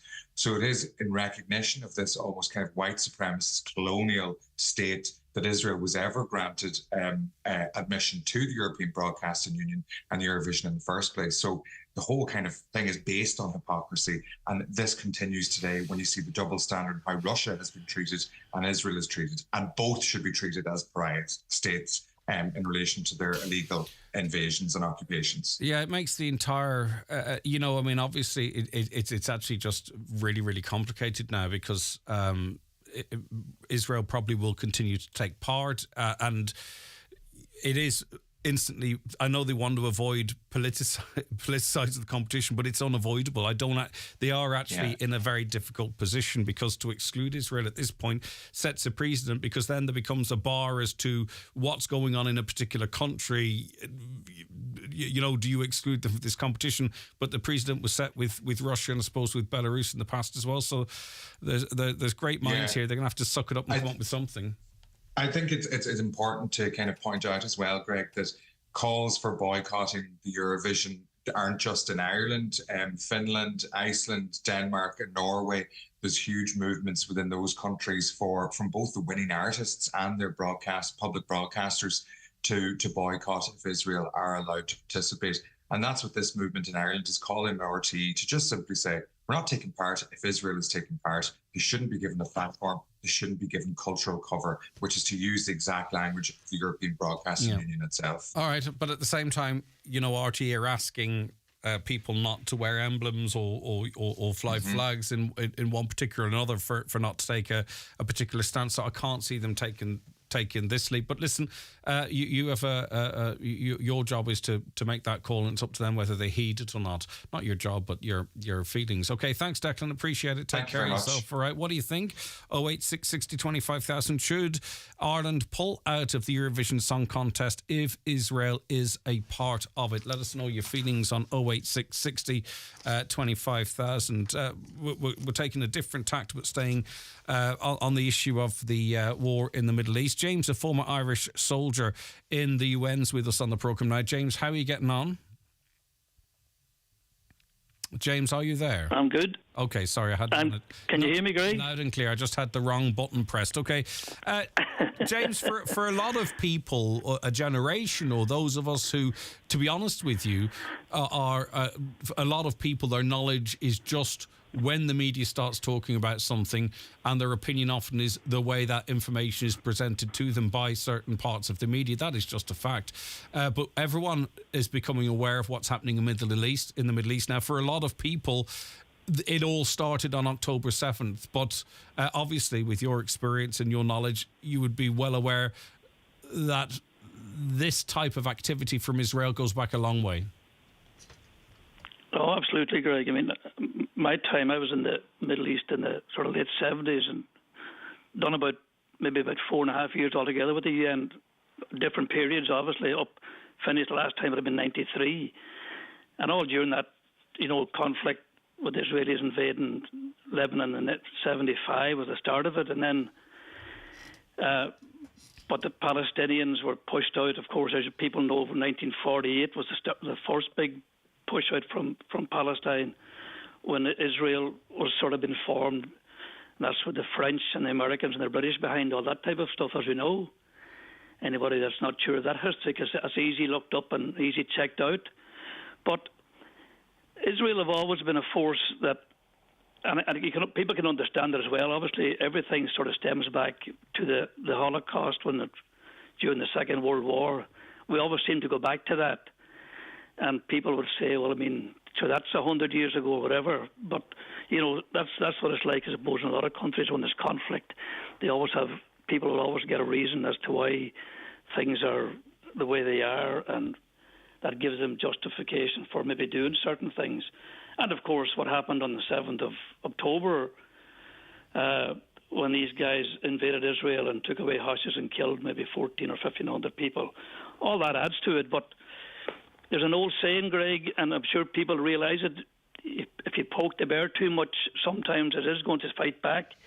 And that's really what happens. We saw post October 7th, James, some senior ranking Israelis, referring to Palestinians as animals. From the history of your being there and what you've seen, that probably is not a new sentiment, is it? They probably don't view them as humans. No, absolutely or not. Certainly not on the same level. And as you were talking to the guy Declan before, there's an awful lot of Israelis who have in no way would want to be doing what's happening at all today. But again, when you have a right-wing government, and sadly, the Western world, Britain, France, even Germany today, and of course America being the big one, the only people who could really stop a lot of things happening in the Middle East, any part of it, is probably America, because they have the veto when it comes to the UN.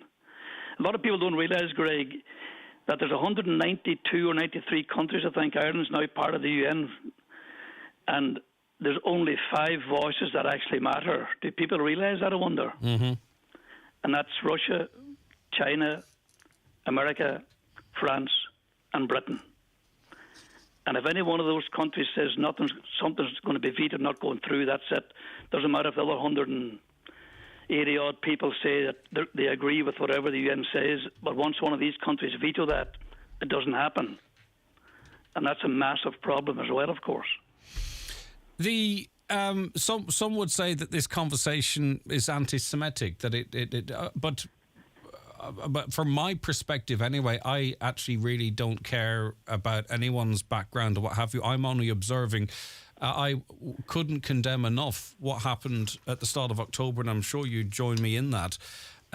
Completely unacceptable. It is absolutely horrendous. But also, one can't ignore that over 30,000, mostly women and children, have been slaughtered since then. And even though some of the big names that you talk of, the likes of the US and what have you, that they stood and armed Israel, even they now at this point are saying, right, enough is enough. We need an immediate ceasefire. We need to get food and medicine into the 2.3 million innocent civilians that are currently displaced or I mean, I don't see that as being anti-Semitic, me personally, because I'm only speaking of what I'm seeing, and I'm only speaking of the decisions it seems that those in power in Israel are making. I don't care if they're Jewish, Muslim, Catholic, Protestant, atheists. That doesn't frame my way of thinking. I don't know about you, James. No, I mean, it doesn't matter who the people are. I mean, it's the people who control politics, Greg. Politics worldwide can be. I don't know, I find politics worldwide, I have a great interest in it, and it's very fickle at times, but certain people, it's all to do, again, I suppose it's all power and all this type of stuff, and the might of the West is a massive thing. And again, Israel, being where it is, surrounded by Muslim countries, I suppose they're always under the curse that, people are always against them and all that, but they have good relations with Jordan next door to them, they have good relations with Egypt. Saudi Arabia was in the talks there lately, but that's kind of gone a bit haywire since all this other thing started. What about, James, just about the role in Hamas in this, in that Hamas's tactics is to embed themselves amongst the population they claim to be defending. You can argue the toss about whether tunnels are being used or not, or whether hospitals are actually being used as command centres or not. But the reality is Hamas has held on to these hostages, and perhaps if they'd given up those hostages, if they committed to disarm or something along those lines, that a lot of the death we're talking of and that's being blamed universally on Israel could have been avoided as well. There doesn't seem to be an awful lot of conversation about Hamas's role in this now at this point. Is that a fair enough argument, do you think? Oh, that's a fair argument, yeah. I mean, but when people say they're embedded, I've been in Gaza a couple of times, and Gaza is a tiny dot on the face of the earth where there's over 2 million people in it. People haven't room to turn, haven't room to drive a car in it, possibly in places.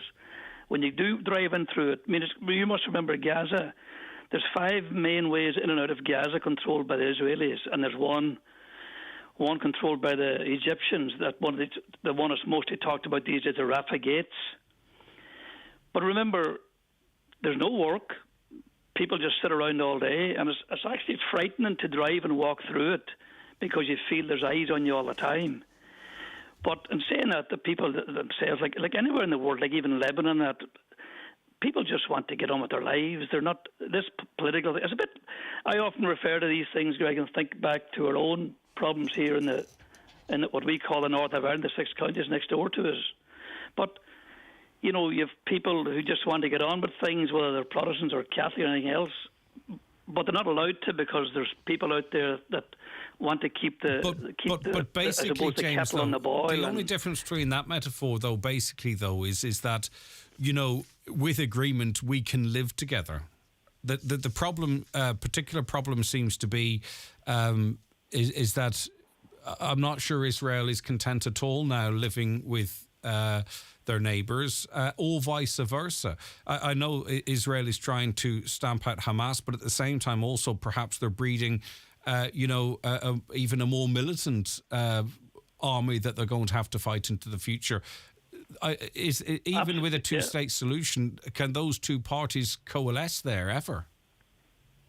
It'll be very, very hard, Greg, because when there's so many people getting killed in both sides, but there's so many people getting killed now at the minute in Gaza. I mean, family members are going to turn against them. People who never really had any interest in maybe joining Hamas. It's like all these things that the more you put the pressure on, the more people are going to turn against it, and the future generations are always going to be there thinking back. So look, I'm just thinking back when. In Lebanon in 1982, I was there. That was the summer of 82. The Israelis invaded, and they pushed the PLO at that time, Yasser Arafat and these people, all back as far as Beirut. And eventually they got an agreement to send them across to Libya, Morocco, and Algeria. As I'm sure maybe you remember all that. Maybe you're not old enough, Greg, to remember all that. No, I read about it, but I wasn't old enough at the time, yeah. But the Israelis at that time had a force. There was a Christian army in southern Lebanon, and they controlled about 6 kilometres from the Israeli border into Lebanon. And we as UNIFIL were the next end between the Christian forces and the PLO. But the UNIFIL mandate was actually to patrol along the Israeli border. But America passed resolution after resolution, the UN stopped all that. But when they got to Beirut that time, they allowed... I'll tell you who was... The Minister for Defence that time was Ariel Sharon. God rest him, he's dead now. And Ariel Sharon was the Minister for Defence. And they allowed the Christian militia, as they were known as, to go into 2 refugee camps in Beirut, known as Shabla and Shatila. I don't know if you ever even remember or even read these things. And they slaughtered whatever PLO people, the Palestinians that were left, old men, women and children. Different figures at that time came out, but a good Western journalist who lives in Beirut reckoned that about 2,000 to 2,500 people were slaughtered, just for the sake of it, basically. And that was all under the control of the Israeli army at that time. So, you know, when those things happen, and then you see other things happening at the 7th of October, you know, you'd wonder sometimes what it all amounts to, or when is it going to stop, or how much does it take to make these things stop? Because it's nothing new about a lot of these things. Absolutely nothing new about it at all, you know. Yeah, and the problem is, and this is for all people, because, you know, those living in Israel are also have been, you know, lots of rockets and what have you going to Israel as well. Absolutely, yeah. It's what the solution is. You see, that's the problem. What is the solution? And this will be the ripples of this will be felt across the world, be it this year, next year, or the other year, because, you know, there are the anger of some will be taken out on countries that would seem to be complicit in this. If you know what I'm talking about. Absolutely, and you're talking there about. The Americans now calling for a ceasefire, but the other thing is we're now getting to election time, and an awful lot of Palestinians or Arabs who live. I mean, America would be very heavily populated with people from the Middle East, and they're certainly going to be on the side of the Palestinians rather than the Israelis. So, big vote catching as well. So, you know, again, it's politics in that sense. You know, I don't know. It's hard to know, Greg, where it'll all end. Yeah. Well, but in relation, Greg, when I mentioned a few minutes ago about what happened in the north of Ireland, or we have our ceasefire and we have our government, and our government is set up like that. The biggest party gets the first minister. You know, there's 3 parties there now get all ministers in that the SD, or not the SDLP, the Alliance Party, they have a few ministers, and then Jeffrey Donaldson's party has a few ministers. Mm-hmm. But that's not a new concept. Lebanon, when it was set up by the French back in the early days, even today, the Christians always get the president. The Sunni Muslims are allowed the prime minister, and the Shiite Muslims are allowed what we sort of refer to as the Speaker of the House. So it's been taken from that type of system that was set up in Lebanon years ago. Yeah. That's how they try to keep all the parties, I suppose, happy. And but like the few fallouts we had in Northern Ireland, over the years there have been massive fallouts in Lebanon as well between them, and Parliament has been suspended. But that's where that actually comes from. So it's not a new thing or a new concept just because it happened in Northern Ireland. All right, James, listen, I wish we had the solutions to it. I know, listen, you could talk for the next week and this stuff. And listen, whatever. I appreciate your insight. Thank you very much indeed. That's James, a former Irish soldier in the UN, and his take on what's happening there. 086 60 25,000. Now, this Friday, you go to the polls. How many of you will? I don't know. I honestly think the turnout for the referenda will struggle to get above 40%. I really do. And it depends who's most motivated to go out and vote. If 60%, say, for instance, are going like, I don't understand it, or it's not making sense to me, or I don't know which way to go, are they going to be motivated to go out and vote one way or other? But there are going to be those that are very motivated to go out and vote, and that's going to swing it one way or other. I don't know which way it will go. I suspect which way it will go. I certainly have a sense which way it will go up here anyway, but that's on Friday. The count starts on Saturday, and we're going to broadcast live from the Count Centre for an hour on Saturday, just to get a sense of which way this county is voted, which way the country is going, and also sort of, we have a great panel lined up to sort of talk about maybe the apathy towards it or the confusion about it. Will be more freer to speak about it at that point. That's on Saturday. So that's going to be an hour-long show between 1 and 2, I believe it is, from the Count Centre live, all being well. So you'll be able to listen and watch that on Saturday, and we should get a good sense, because there's not going to be a lot of votes to count, and it's quite simple. It's yes or no, isn't it? So we should actually really get a good sense of which way it's going. So tune in for that if you like your politics. John's going to be with us, and John McAteer and a few others as well, just to go through the campaign, how it was, you know all the ins and outs. But anyway, so that's on Saturday, live from the Count Centre. We can't speak about it after Wednesday. I think we're going to speak to Padre Toby Navain tomorrow, and we're going to speak to a yes.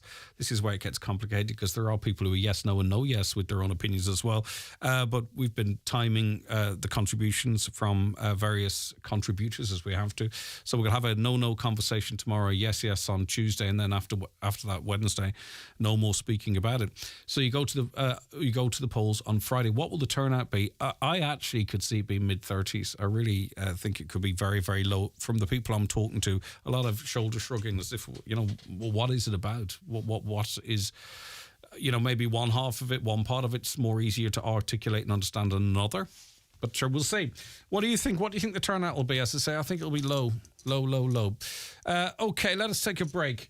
Watch the show live now on YouTube, Facebook, and at highlandradio.com. The 9 till noon show is brought to you by Letterkenny Credit Union, with monster loans available up to €60,000 for all occasions. Visit letterkennycu.ie. Hi, Paddy here at Shane Conley Cars in Donegal Town. Are you looking to upgrade your car? With Shane Conley Cars, you'll find makes and models for every budget. Great finance options, and we also accept trade-ins. Check out ShaneConleyCars.com or call in to us at Shane Conley Cars from Lonahur Road, Donegal Town. If you're into makeup, then you'll want to know that Longcom's elite makeup artist Lorraine Byrne will hold a makeup and skincare masterclass at McGee's Chemist Thursday 7th of March at 7 p.m.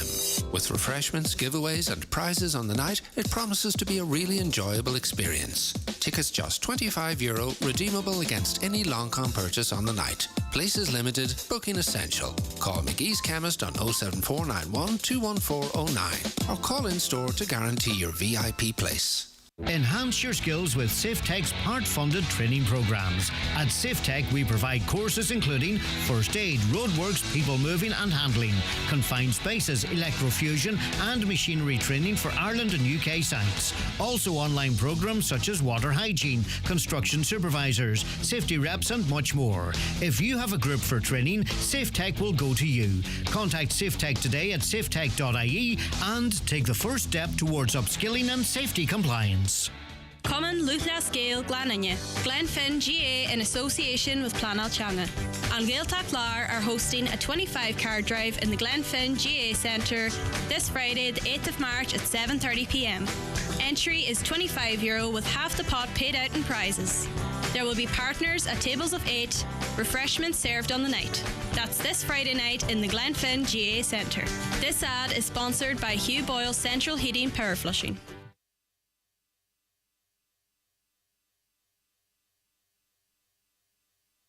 The 9 till noon show is brought to you by Letterkenny Credit Union, offering low-rate car loans with fast approval. Apply online at letterkennycu.ie or in office today. Join Food Coast Donegal on a culinary journey during Local Enterprise Week at their producer showcase in the Silver Tassie this Wednesday, the 5th of March. Featuring talks with Dara McCullough from RTE's Ear to the Ground, Chef Kangai Chan, and Siobhan Ugarvey of St. Tola's Cheese. Also, Willie Creeman of Filligans, Eugene Gallen of Bon Appetit, and Niamh Ruan from Musgraves. There'll also be a host of Donegal's finest food and drinks producers showcasing their products from 10 through until 2. Attendance is free, but registration is essential at Local Enterprise Office /Donegal. If you're with FBD Insurance and your van gets robbed, it's not a flippin' bloomin' disaster. That's not what FBD stands for. FBD stands for support. We support van owners like you by covering your work tools up to the value of €500 if they're stolen with your van. FBD Insurance. Support. It's what we do. Visit your local branch to talk to your FBD Insurance team. Requires valid van theft claim. Excludes electronics and software. T's and C's and normal underwriting criteria apply. Underwritten by FBD Insurance plc. FBD Insurance Group Limited, trading as FBD Insurance, is regulated by the Central Bank of Ireland. Have you discovered the Donegal Boardwalk Resort Restaurant yet? Open every Wednesday to Sunday. Take leisurely strolls along the boardwalk and treat yourself to light bites, hearty lunches or comforting dinners. Complete your stay in our cosy lodges. Explore more at donegalboardwalkresort.ie. Unwind, dine and savour the moment at Donegal Boardwalk Resort, Carrigart. A Highland Radio weather update with Ireland West Airport. Time to book that business trip to London. Fly daily to London Stansted and Luton with Ryanair and London Heathrow with Aer Lingus. Ireland West Airport. Don't just take off, take it easy. Yeah, largely dry this morning, or for what's left of it, and through the afternoon, apart from the odd shower. It'll be mostly cloudy and increasingly breezy, though. Outbreaks of rain will spread from the south later in the afternoon. Temperatures 7 or 8 degrees. Now, the IABI... the Boxing Association released a press release saying it is aware of a serious incident during the final stages of the 2024 National Boy Ford Championship quarter-finals in Castlereagh, County Roscommon on Friday evening. That such an incident could occur at a children's sporting event is abhorrent and is roundly condemned by every member of the Irish boxing family. Gardaí are investigating, of course, the final 2 days, or the next 2 days of boxing, which was scheduled to take place over the weekend, was cancelled as a result. If you saw the footage, very, very troubling. Peter O'Donnell is president of the Donegal County Boxing Board and was emceeing at that event on Friday night. Good morning to you, Peter. Morning, Greg. Thanks for chatting to us. The next fight involved a young man from Dunfanaghy. This incident happened just as he was about to enter. So this is a children's competition. Can you, as you remember, outline how it was clear something seriously going wrong? Well, it happened so quickly, Greg, that nobody realised. Like, we seen a man running up the hall with a chair, shielding himself with a chair, and a man behind him with a sword and a machete. You know, it was terrible to see. You know, there are no words can describe what happened in Castlereagh and Roscommon on Friday night at championships for championship boxing for 14-year-old girls and boys. Like, it was total mayhem to what had happened, you know. And it could have been a lot worse because there were 30 contests down for decision on Friday night. 28 had been boxed, and we were going into the 29th contest when this incident happened. And by that time, about a third of the bumper crowd that was on earlier had dwindled out and left, so it would give these men a clear run through the stadium, to get the man they were looking for, I mean, there's no place in any part of society for an attack like this, but for it to happen at a children's boxing event is all the more disgusting. That's right, Craig. And they see masked men entering at their a championship boxing for 14-year-olds with machetes and slash hooks and swords after a man. They took it was bad timing to do that. These thugs, they should never get away with this, And it has ruined the name of boxing as well. And the bottom line here, Craig, would be that it made all the headlines there in the Sunday papers and one thing and another, usually the national papers. But at the end of the day, it has absolutely nothing to do with boxing. This is a family feud between rival traveller we'll not go into that. We don't know who's we don't know who's responsible, Peter. But that's right. I understand. Did it feel that that it was going to escalate? I'm trying to picture what it must have been like in there when you see these type of weapons which can cause incredible damage to someone. Did it feel for a moment, Peter, that it was going to be a massacre effectively? That's what it looked like, Craig. There was one man following this man up that was running for the chair, the man that was the victim, the man they were after. And we were on the stage, 6 officials on the stage at the championships. I was doing the MC. We were up on the stage, and then the next thing, 3 masked men, armed as well, ran across the floor up the stage, after this man to meet up with him as well. There was 4. There could have been 5, but there were 4 men in total altogether. Mm-hmm. Now, and it was really frightening. Really frightening. Yeah, I mean, I seen a young girl. I would say she was no more than 4 or 5 years of age, wrapped around her mother, and the squeals of her like a wee girl with a pink coat on her. I could still see her. Yet, nightmare stuff to see this here in boxing. For anybody to see, and it'll definitely do damage. What happens next? Because obviously, the professional game and the amateur game are separate, but are seen as the same. We had obviously, it's only very recently that we're starting to see professional boxing events happening in Ireland again at scale because of security concerns and issues. And now we're seeing this at an amateur boxing tournament. It's hard to see how it could be scheduled going forward and something like this being guaranteed not to happen. Again, it's the kids actually really here that are missing out. It's another bad news story for Irish boxing.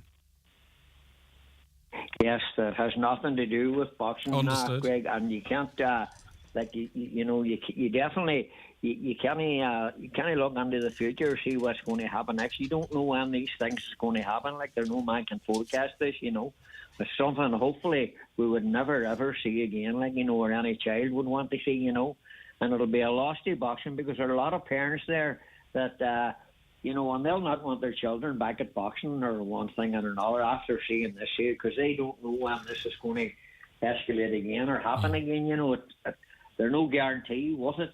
And as you talked of the panic in the venue, I mean, a lot of family would have been watching the stream. Now, I think the cameraman turning the camera to catch the events was important actually in terms of the investigation and what have you, but I can only imagine what it must have been like watching at home and the panic to make sure that everybody was okay, because if you just watched that footage you wouldn't know what had happened beforehand, what had happened afterwards, what the motivation would be. So I'd say it was an absolute shocker not only for those in attendance but also those watching the stream. That's you're right there, Greg. That's just what it was, because that it was getting streamed live. The whole program was getting streamed live. It was a 3-day event, Friday night, Saturday and Sunday, but it finished up on Sunday evening, the finals, and it was over the 3 days, and it was all streamed live. And that man was working for Roscommon, some crowd in Roscommon. The man that was streaming it live. I don't know if it was the Castlereagh Boxing Club or what, but everybody has seen it, and it must be terrifying for anybody to think that they're most of the young boys, most of the Donegal boxers, we had 14 boxers altogether up there, 14 recently crowned Ulster champions from Donegal, 8 boys and 6 girls competing, and most of them were on the semi-finals on Saturday. So they were all there on Friday because the weigh-in on Saturday morning was from 8 o'clock to 9, so they'd been there early to get weighed in and all. They make their weight on Saturday morning. They were all there on Friday night, and the natural thing that they do would be come to the arena on Friday night to see who they would be boxing, who wins a quarter-final at their weight, who they would be boxing the next day, what he or she would be like, and one thing and another, you know. So there was a lot of Donegal people there, you know, parents and coaches and one thing and another, you know. Yeah, and we're getting contacts from a lot of them too. I hope it hasn't, thankfully no one physically harmed that was down from Donegal, but you just wonder of the emotional impacts of this. Young children should never be subject to anything like this at all. Peter, listen, thanks for your time. I appreciate it. Peter O'Donnell there, President of the Donegal County Boxing Board, and as I say, we've contacts coming in from parents and guardians of young ones that were taking part in that competition.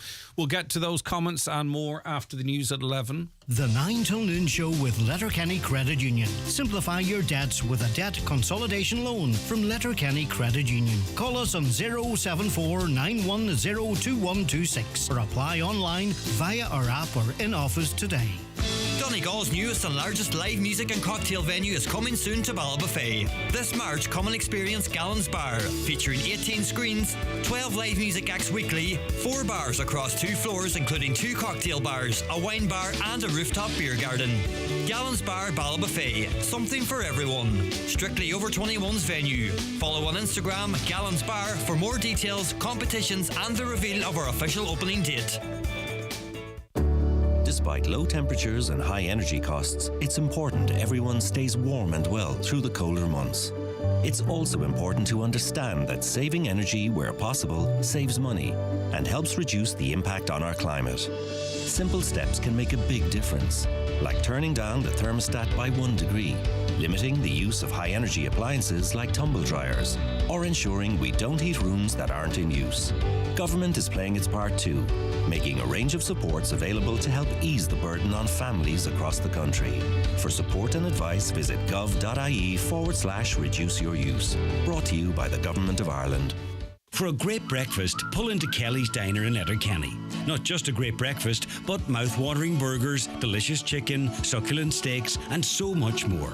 For kids, it's not just about pancakes, but a full children's menu to choose from. First Communion and Confirmation celebrations also catered for. Great food and great service every time. At Kelly's Diner, Letterkenny, winner of Best Family Dining at the Highland Radio Hospitality Awards. For new perspectives and a fresh vision, join me, Greg Hughes, on the 9 till noon show every Thursday at 10:15 for your voice, your community.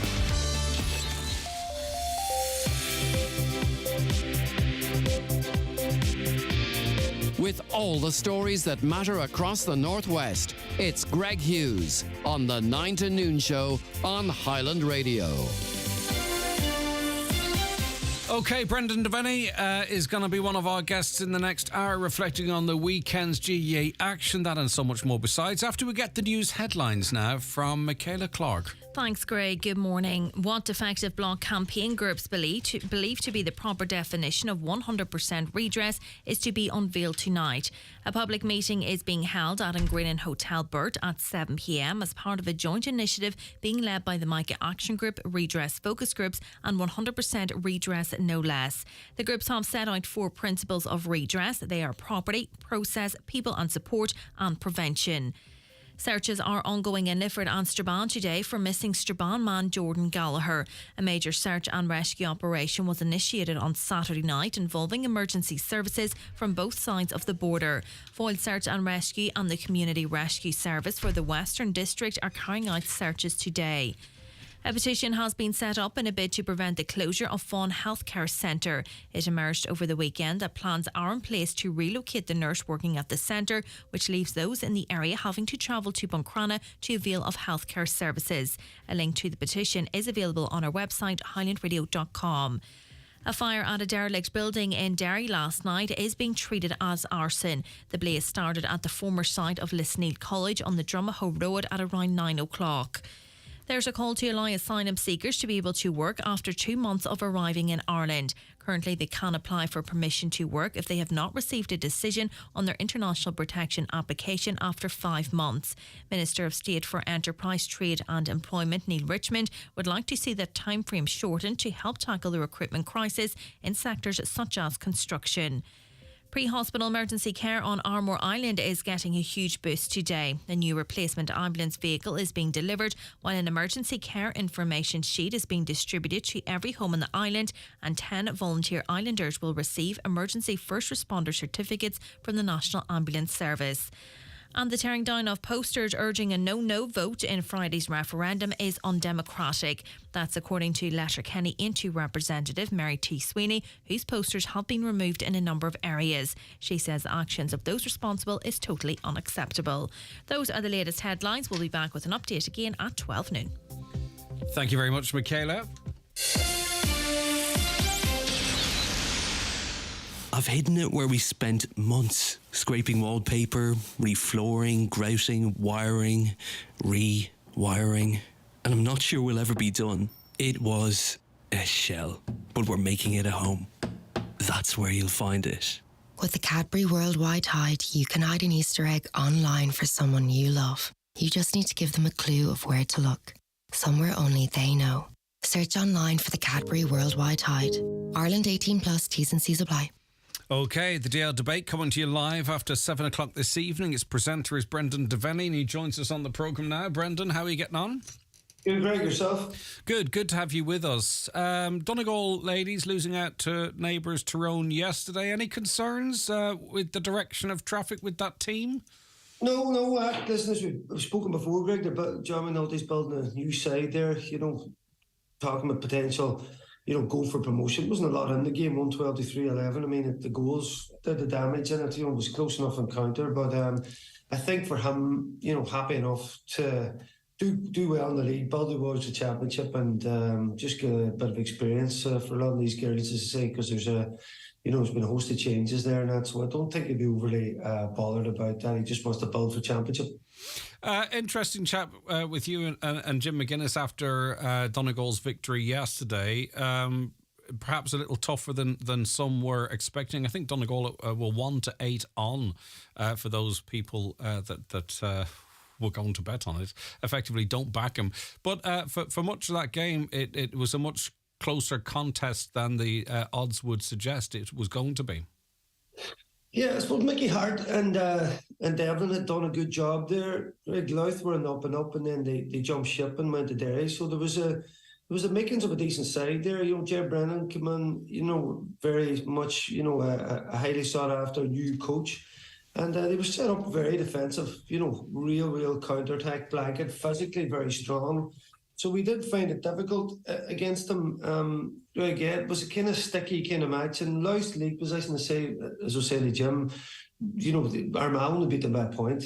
They lost by 2 to Meath in a game they probably should have won. And Cavan beat them by a point also. So they were two teams that we had tough battles with. So in many ways, I suppose by the end of the game, maybe the scoreline flattered us a bit. The goal was the crucial one. And just when I came home last night, I was thinking, just about the small things. I mean, the two subs combined for the goal, and Hugh McFadden, who was just back from the previous week from injury, his strength inside was the difference. It was a high ball in. He used his strength, held off the man, got it across to Jack McKelvey back in the net. And that goal kind of, without that, the game was in the melting pot at that point. There was a point in it, so that kind of gave us a boost. We went up to 6 then, kind of controlled the game, but just those small margins can be the difference when having someone with huge strength to come on there and make that opportunity. Yeah, it's a squad game. I mean, you want to bring people on that are going to make an impact, don't you? It's not just about giving people a run out.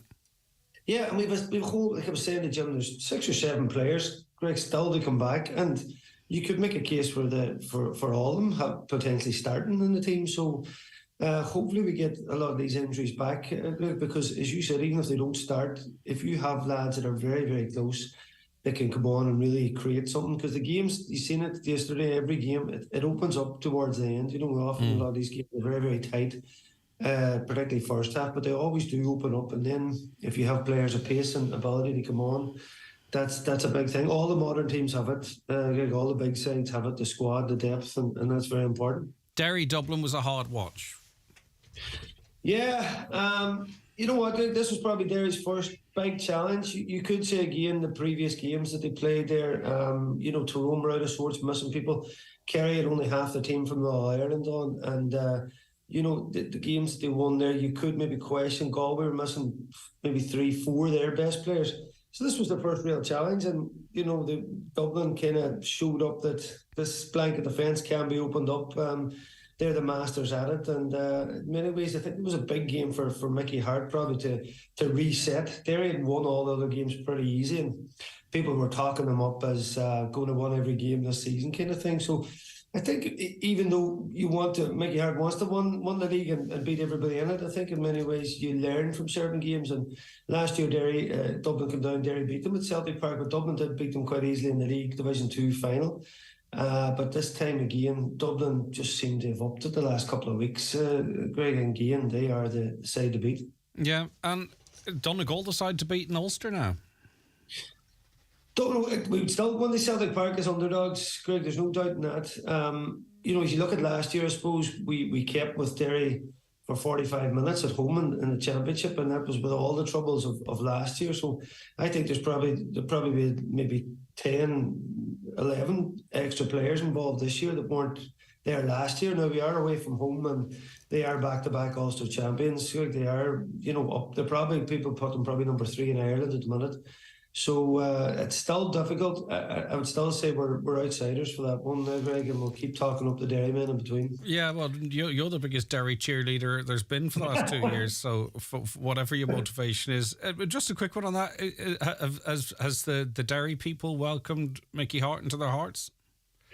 Yeah, there's some deep football areas in Derry there. It just seems strange seeing him with a Derry cap on. Yeah, funny, that game we played them in the McKenna Cup final. I remember going across the pitch and he was walking across and I just said hello to him, and it was so strange to see him with the Derry gear on, all right, because, like such 18 years plus with the throne between all teams and a very, very strange appointment, Greg. But listen, he just looks like he's having to do a job, and that's it. So a few people were coming over, shaking his hands and welcoming him and all that. And I guess for him, Greg, it's because GA's kind of enrooted in who you are and where you're from. To him, it just looks like this is professionals. I'm doing a job here, and that's it. But it's not like soccer. These things don't happen that often. But that's certainly one that has changed up the management game a bit. All right, I can't see that happening too often. No. And funny, like some of the Abbey Vocational School players, Skolmora, Buncrana players, might go on to win Ulsters, who's to say All Ireland, but their highest sporting memory, or the best sporting memory, could be formed for them in the next couple of weeks, because the Abbey VS and Skolmora, they're going in search of All Ireland glory, and a big day for both parishes. Yeah, listen, All Ireland finals, Greg, don't come along too often. You think of all the games, and you have to come through, and all the preparation and work that's done to get to a final. So massive for both schools. It's as you said, the thing about that, you only get one crack at it quite often, depending on what year you're in or how the school goes. So it's one of those one-off days that you'll never get probably a chance to repeat. So massive day for both schools. I say Kevin Campbell from Skolmora, Satanta player manager. He's their manager. He's coming on involved, and I spoke to Kieran Thompson yesterday. He's down to Skolmora as well. He picked up an Ulster All-Star on behalf of Niamh Connell, Club All-Star at the weekend too. So he's up in the site as well. So huge day for both schools. All right, brilliant stuff. You can join Brendan live after 7. Parg Hilferty's back in studio alongside Brendan. Irish Times columnist Gordon Manning amongst the guests. So it's a show not to be missed, live just after 7. You can listen to the DL debate, or indeed watch the DL debate on our socials in association with Sarah's Kitchen at Sister Sarah's Letterkenny. As always, a pleasure to chat to you, and we'll see you soon. Thanks, Brent. Take care of yourself. And by the way, just in relation to all the weekend sporting action, be it the ladies or the men's or the athletics or whatever it might be, and perhaps we don't talk about this enough, there's a fantastic sports section of our website, highlandradio.com, where you can, at your leisure, because not everyone can listen to the Sunday Sports Show, whatever, though many of you do, you can listen to Reaction. What's Jim McGuinness's take on the performance? Obviously, with Brendan or any of the team, you know, you get a real insight into what's going on there. I mentioned the ladies, the game, the report from the game, and some reaction to just as the game is concluded. That's all on our website, fully interactive for you to listen and read, whatever way you want to consume it. So go to the website, go to the sports section every Monday or whenever you want to, and as I say, you'll not see coverage of Donegal sport like it in terms of the audio, the visual, the text, and what have you. All right, we're going to talk about a new book. It's called Sisterhood after these. The county's #1 talk show, The 9 till Noon Show on Highland Radio. The 9 till Noon Show is brought to you by Letterkenny Credit Union. Digital loans now available. Apply online or via our app today and get your loan transferred directly to your current account. Dreaming of a getaway this summer? Make it a reality with TUI. Choose from beach or city breaks around Europe and beyond. Secure now with savings for families and adults, plus an extra €150 off per booking and low deposits. Holiday sorted. TUI. Live happy. Offer T's and C's apply. Is the appearance of your staff important to your business? It's the first point of contact for customers when entering your premises. At C&M Embroidery in Letterkenny, they have a huge range of clothing covering all areas of the workplace. It's widely known that customers warm to and trust employees that present themselves well. Have your company name embroidered or printed on all your work uniforms. Contact C&M Embroidery on 07491 28097 and get your staff looking their best. It's all kicked off at Brian McCormick Sports with new football boots in FG or SG. Try the new Adidas Predator in classic black, red, white. Puma King boots in many options from only $49.99 in adult sizes. Match it up with shorts and socks, gloves and gum shields. Click on bmcsports.ie. This Mother's Day, treat your mum to a delightful experience at Radisson Blu Letterkenny. Come together for a sumptuous lunch from 12:30 to 3 on Sunday, the 10th of March, for just $34.95 per person. A kids menu is also available. Reserve your table today by calling 9194444. Make your mum's day memorable with Radisson Blu Letterkenny. Planning your big day? Book with Evolve Clothing, Letterkenny Retail Park. Private wedding room, expert advice and tailored fits for the groom, groomsmen and page boy. Great value awaits. Visit us today. And we're joined on the programme now, I'm really pleased to say, by Kathy Kelly, who is, of course, one of our best authors and author of her latest book, Sisterhood. Kathy, thank you so much for your time. Oh, Greg, it's a pleasure. You know, I'm just thinking, my sister-in-law is a Hughes because her husband is a Hughes. He's a great name. It is. Not obviously as fabulous as Kelly, do you know? Like, but of course. How are you, Kathy?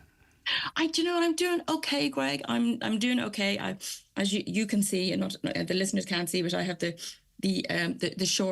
very short hair of the regrowth cancer person. But I've a dyed blonde. I'm working on the theory. It looks fantastic, actually, if you don't mind me saying so. And it's getting all fluffy. Everyone wants to pet it. I'm like sort of a fluffy tennis Now you know how I feel. Everyone always wants to pet me. But it's really weird. Do you know what? Because bald, I mean, is beautiful when men do it. Now, when I was totally bald, I think I looked like... Did you ever see that film, Galaxy Quest, that had Tim Robbins? There was little aliens in it that looked really sweet, and then they bared their teeth and they were scary. I felt I looked like one of them, so it wasn't a good look on me. But the bald, you do it. Oh, thank you. You're very kind. I want to talk, of course, about your book. That's why we've invited you on. But also, after the book, you started talking about your breast cancer diagnoses, telling your fans about that. And I think there's always a bit of you, obviously, in anything you write. Okay, I just want to frame like how it felt talking about yourself and your personal experience, sort of like out in the open. Whereas I suppose if we read some of your books, we'd have picked up an awful lot about you. But you were having to talk about yourself. Was that comfortable for you? Was it more difficult than one might imagine? Do you know, it was quite weird, Greg. When I was diagnosed, I sort of, went to ground and I'm going, okay, we have to cope with this. And I did my, I'm the big mommy person. I have to mind all the people in my circle. A very female thing to do.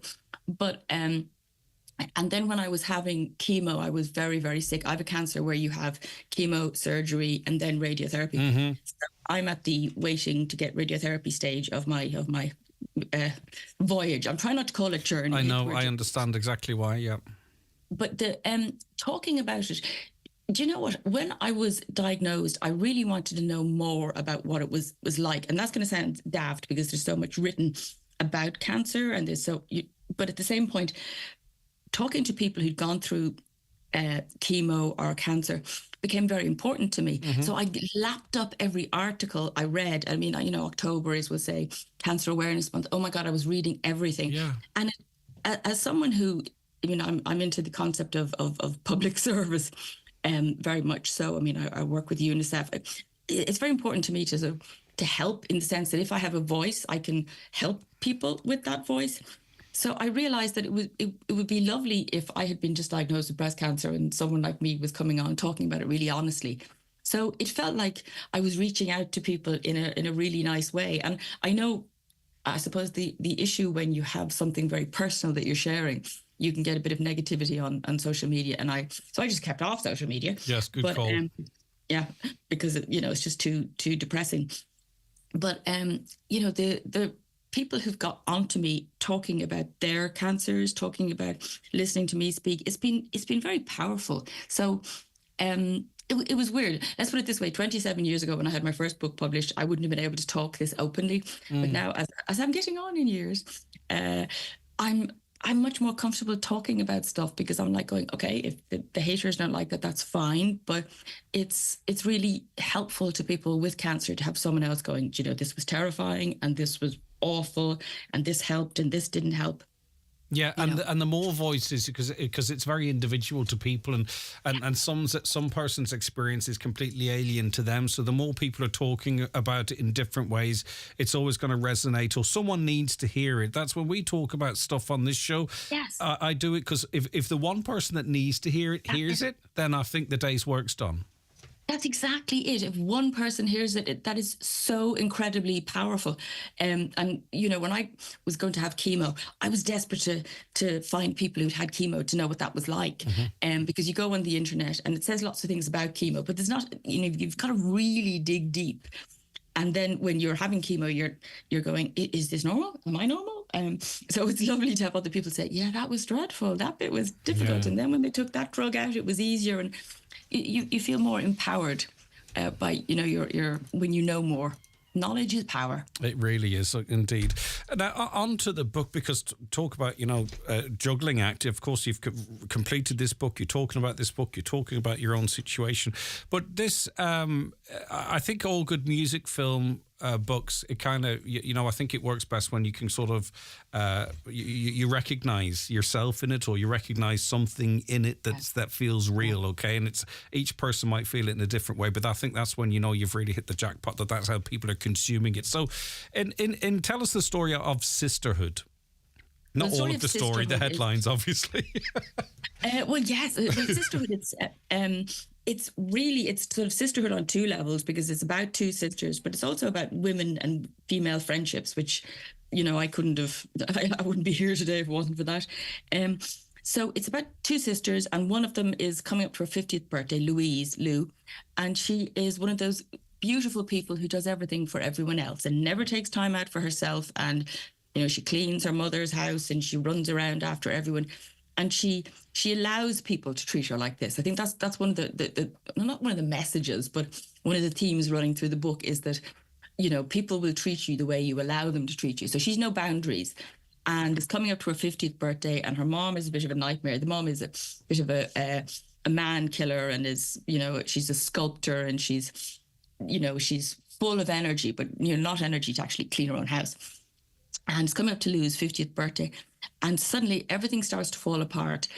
Meanwhile, her sister Tony, who's younger, is a much tougher cookie, and she's also a broadcaster, actually. I like writing about broadcasting, but she She also mentors women in business to help them with, we'll say, break glass ceilings and, get treated. I'm always very bad at explaining this particular bit, but to level out the playing field, because as we know, women are not paid as much as men in many industries. So she's saying to women, okay, how do we get there? And we first see her on a radio station where she's talking to a guy who runs a company who's going on about, how important women in business are and why we don't really need her organization, which helps women in business. And she says, well, how many women in managerial positions do you have? And the guy sort of is on the back foot. He's going, well, we did have one, but, she left. It didn't work out. So suddenly she does humiliate him, really, because he's gone on air full of this blarney and it's all untrue. And he's quite out to get her. And something else is happening in her personal life. So it all comes down to Lou's 50th birthday party, and their mom gets some bad news, and she's been drinking neat gin or vodka. I forget which. But anyway, it all goes horribly wrong. A big secret comes out, and the two sisters go off on a road trip to sort of find themselves and to find out the truth of this story. Yeah, it's brilliant. Okay, so it gives you obviously people have a journey to go on as well, but gives you so much latitude for them to explore themselves and each other and what have you. And get to go to lovely, beautiful countries. They go to Sicily, actually. That's where they go. But lovely. I mean, the reviews have been wonderful. There's one I'm kind of interested in, from Marion Keyes. I really, really loved it. I think it's her best book so far. So, that's nice, but that's like saying I prefer your eldest child. The rest of them, I think it's so well intended. But it's like I go, Marion. But I thought the second one was, I don't know.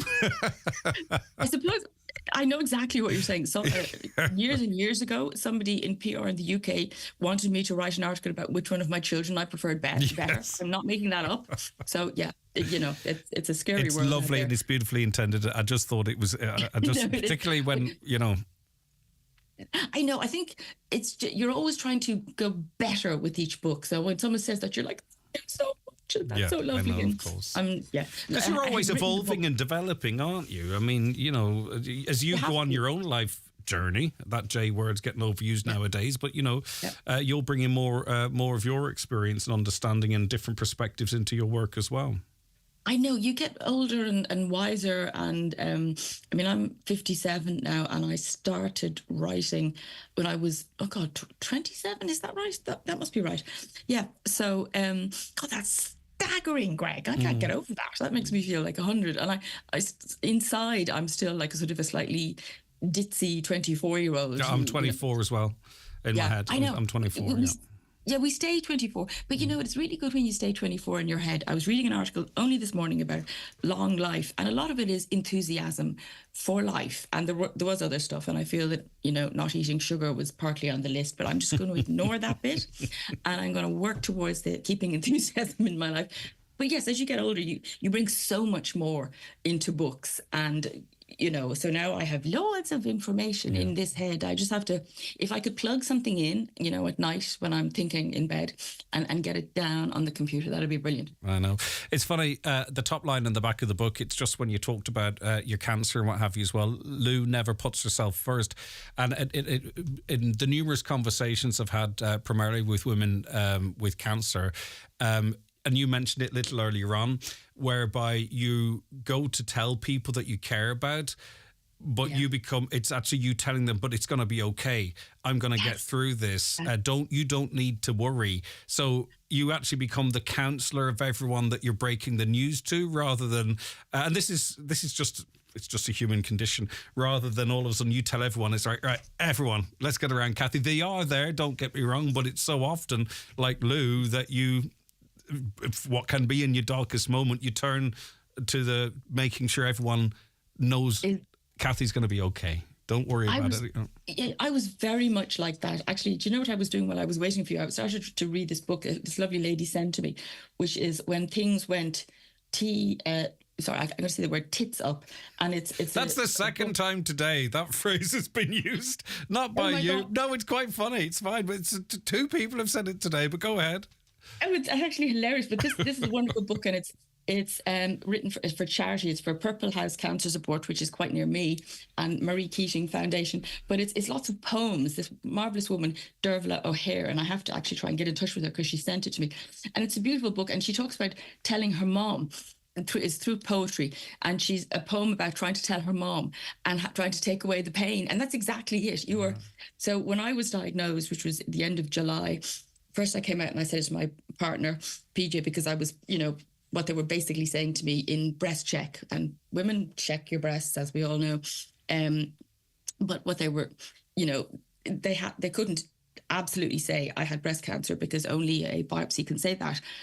But from they had taken samples, and from the God, I'm losing all my words. Chemo brain is real.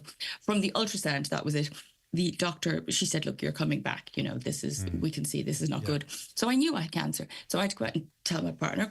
Then I was thinking, okay, right, I have to tell my children, and that's so hard. And telling my mom and my brother and my sister, because I knew they'd all be in bits. So I was like, it was going to be fine. Nothing to see here. It's all good. Yeah. And it's an interesting thing, but it's also a lovely thing. It comes from a place of huge love and trying to protect the people you love.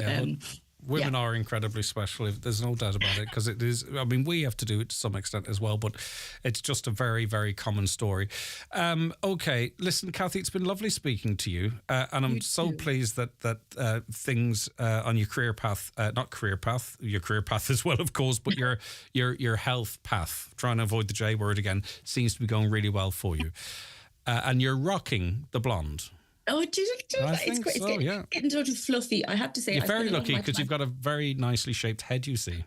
Thank you. Okay. This is so exciting. I don't think I'll ever let it grow long again, because I think I was hiding behind my hair. Yeah, why would you? With the long blonde hair. I think I hid behind it, Greg. So no more hiding. Right. I'll see you probably next year with hair halfway down your back now. It's probably fleeting. I know you won't, Greg. You're an angel. Thank you so much. Sisterhood from Kathy Kelly is out there now, and it's been incredibly well received by people that know what they're talking about. Kathy, it's lovely. Number one in Ireland. Excellent. Fair play to you for screaming that from the rooftops as well. Well done, Kathy. God bless you. Thank you so very much indeed. It's been lovely speaking to you. Thank you so much. Bye-bye. Kathy Kelly, author there of Sisterhood. 086 60 25,000 WhatsApps and texts. Just for those of you watching, that is the front of the book. A beautiful, tender story of family lies, secrets, and the power of sisterhood. A perfect book to escape with, says Sinead Moriarty. Full of heart and wisdom. This is Kathy Kelly at her absolute best. That's a Freudian slip there. At absolute best. Unputdownable. That comes in from Patricia Scanlon, and Kathy wonderfully speaking so openly about her, and how I inadvertently said the word breast there, because I was thinking of her as she goes through her continuing her treatment towards the end, and she's rung the bell in her battle with breast cancer, which is good, but still there's the radiotherapy to come, as many of you out there would understand as well. Watch the show live now on YouTube, Facebook, and at highlandradio.com. The 9 till noon show with Letterkenny Credit Union, now offering mortgages from 40,000 to 600,000 euro with no hidden fees or transaction charges. Letterkenny Credit Union, 9102127. Kia is now making it easier to go green, offering 0% finance on the all-new Kia Niro.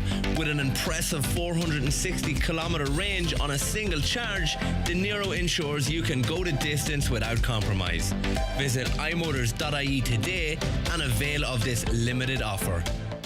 Experience total relaxation in the Spa at Orchids at the Holyrood Hotel, Bundoran. Recently awarded Best Hotel Spa Getaway at the RSVP Spa Awards. Enjoy luxury spa baths, revitalising facials, rejuvenating massages, pampering body treatments, outdoor hot tub and tranquil Japanese garden. Visit on a luxury spa day, pop in for some me time or buy the perfect present with a gift voucher. Relax and let the Spa at Orchids transport you to another world. See holyroodhotel.com.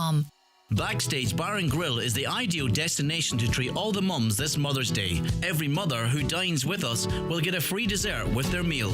To make a table booking or for more information, call us on 07491 21976 or email us at bookings@centurycinemas.ie. Highland Radio are celebrating another birthday. We are inviting you to join us for our Highland Radio Birthday Bash on Tuesday the 19th of March in the Mount Errigal Hotel. Joined by the one and only Margot, myself, David James, plus special guests Brendan Quinn, Declan Ernie and Patrick Feeney. This is a night not to be missed. Tickets now on sale. For more information, visit the outlet at highlandradio.com or give us a call on 074 91 25,000. We'll see you at the Highland Radio Birthday Bash. On this week's Monday Focus, we look at the 10th anniversary of the launch of the Wild Atlantic Way. It's a decade old, can you believe, which heralded a new era for Irish tourism. We discuss its birth, success and plans for the years ahead. Joan Crawford's manager of Wild Atlantic Way at Fulcha, Ireland, and has joined us in studio. Good morning to you, Joan. Good morning, Greg. Hard to believe it's been 10 years. I remember the discussion about this in advance, and there were parts that weren't included, and then they were included, and it's only really with the passing of time that I fully get, what it is and how bloody successful it's been.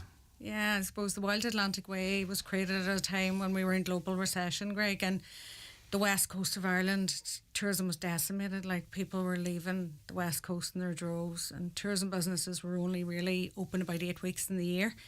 So we had to do something that was going to be significant, and we knew we had the people, the hospitality, the product, and, amazing scenery, and that's where the concept of the Wild Atlantic Way came around, that brand proposition. So it's the longest defined coastal touring route in the world, and it's at 2,500 kilometres. And from concept probably to reality, it took in the region of 2 years. But it was probably one of those things that every government agency got behind, including the public and the private sector. And local authorities, I suppose, gave us the most support in terms of they gave us their engineers to get the infrastructure up on the route. There's 3,850 signs along that route, so it was a mammoth task, and we've 187 discovery points. Mm-hmm. So there was a lot of infrastructure requirements there. And I suppose while we were doing all of that, Tourism Ireland was out selling the brand concept overseas, and we were getting really positive feedback, especially from those markets, France, Germany, the US and the UK. It resonated really well. They were really warm to the concept. Mm-hmm. So it just took off from there. Yeah, and the raw product was there too, yeah, so that helps. Definitely. So you defy anyone to come to any part of the Wild Atlantic Way, but obviously I'm going to favour it up here and not go, oh my God, this is amazing. But I think it also appealed to people like me that I do need to be spoon-fed a little bit. Yeah. Do you know what I mean? If I go to an area, I'll go to a local tourism shop or something. You pick up a few leaflets and it's like, oh, what's going on, and then end up just going to the pub. Not literally, right? But metaphorically speaking. So I think for people like me as well, it's something that's defined, isn't it? And even completing it becomes I did the Wild Atlantic Way, or I'm going to do it over a number of years. It really works in terms of return business, marketing. It's easy to market. Well, I would say that, but you know what I mean? Yeah, it really helps, doesn't it? Yeah, it really has. And that fact that we had the discovery points was pushing people along the route. And yes, we had the Wild Atlantic Way passport and people were following it. And what we really want to do, though, is we don't want people, on a mission to do the full route in one go. We want them to come back, and generations of the next family coming back to do the Wild Atlantic Way.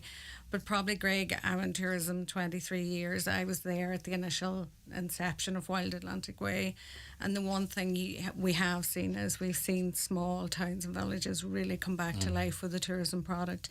You can see the season extension. We're starting to see the season start earlier in the year. They're getting towards the back end of the year now. We want to get that 12-month business.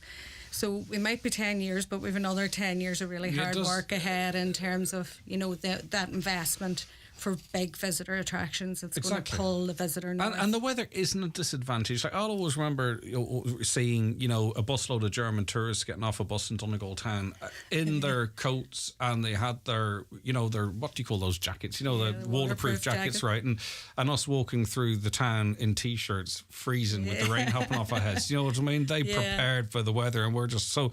That's not really a great disadvantage. We get great weather, but I don't think tourists generally mind from outside the country in particular. And in terms of growth as well, as you say, this started probably at a great time when we were at our lowest ebb financially. 2024 is looking like beating 2023 as well. So it continues to grow in popularity. And this year we'll mark the 10th anniversary in Killarney at Mehel. And Mehel is where we bring in 250 overseas buyers. And we put our trade in front of them to be able to give them the opportunity to sell their product. So that's where it all began, and we're going back to that now for the 10th anniversary. We'll also launch new brand assets that'll give industry the opportunity to be able to market the things there is to see and do along the way, those little hidden gems. But also there'll be a very strong focus on the north of Galway in terms of bringing in those media and press trips that we're working in conjunction with Tourism Ireland on. What I liked as well, and I can say this, but you have to be careful because you, we still have, there's still a challenge in visitors getting into Dublin, whatever, and us getting them to the West Coast, right? But I think what has been interesting to see is the Midlands and the East Coast going, hold on a second, this Wild Atlantic Way thing is kind of, it's doing really quite well. We want a piece of that action. Yeah, there's that. We have the new Hidden Heartlands brand and we have the IAE brand, but Wild Atlantic Way is still marching ahead, and it's interesting you say that about getting people from Dublin. We know Wild Atlantic Way is still a tale of two halves.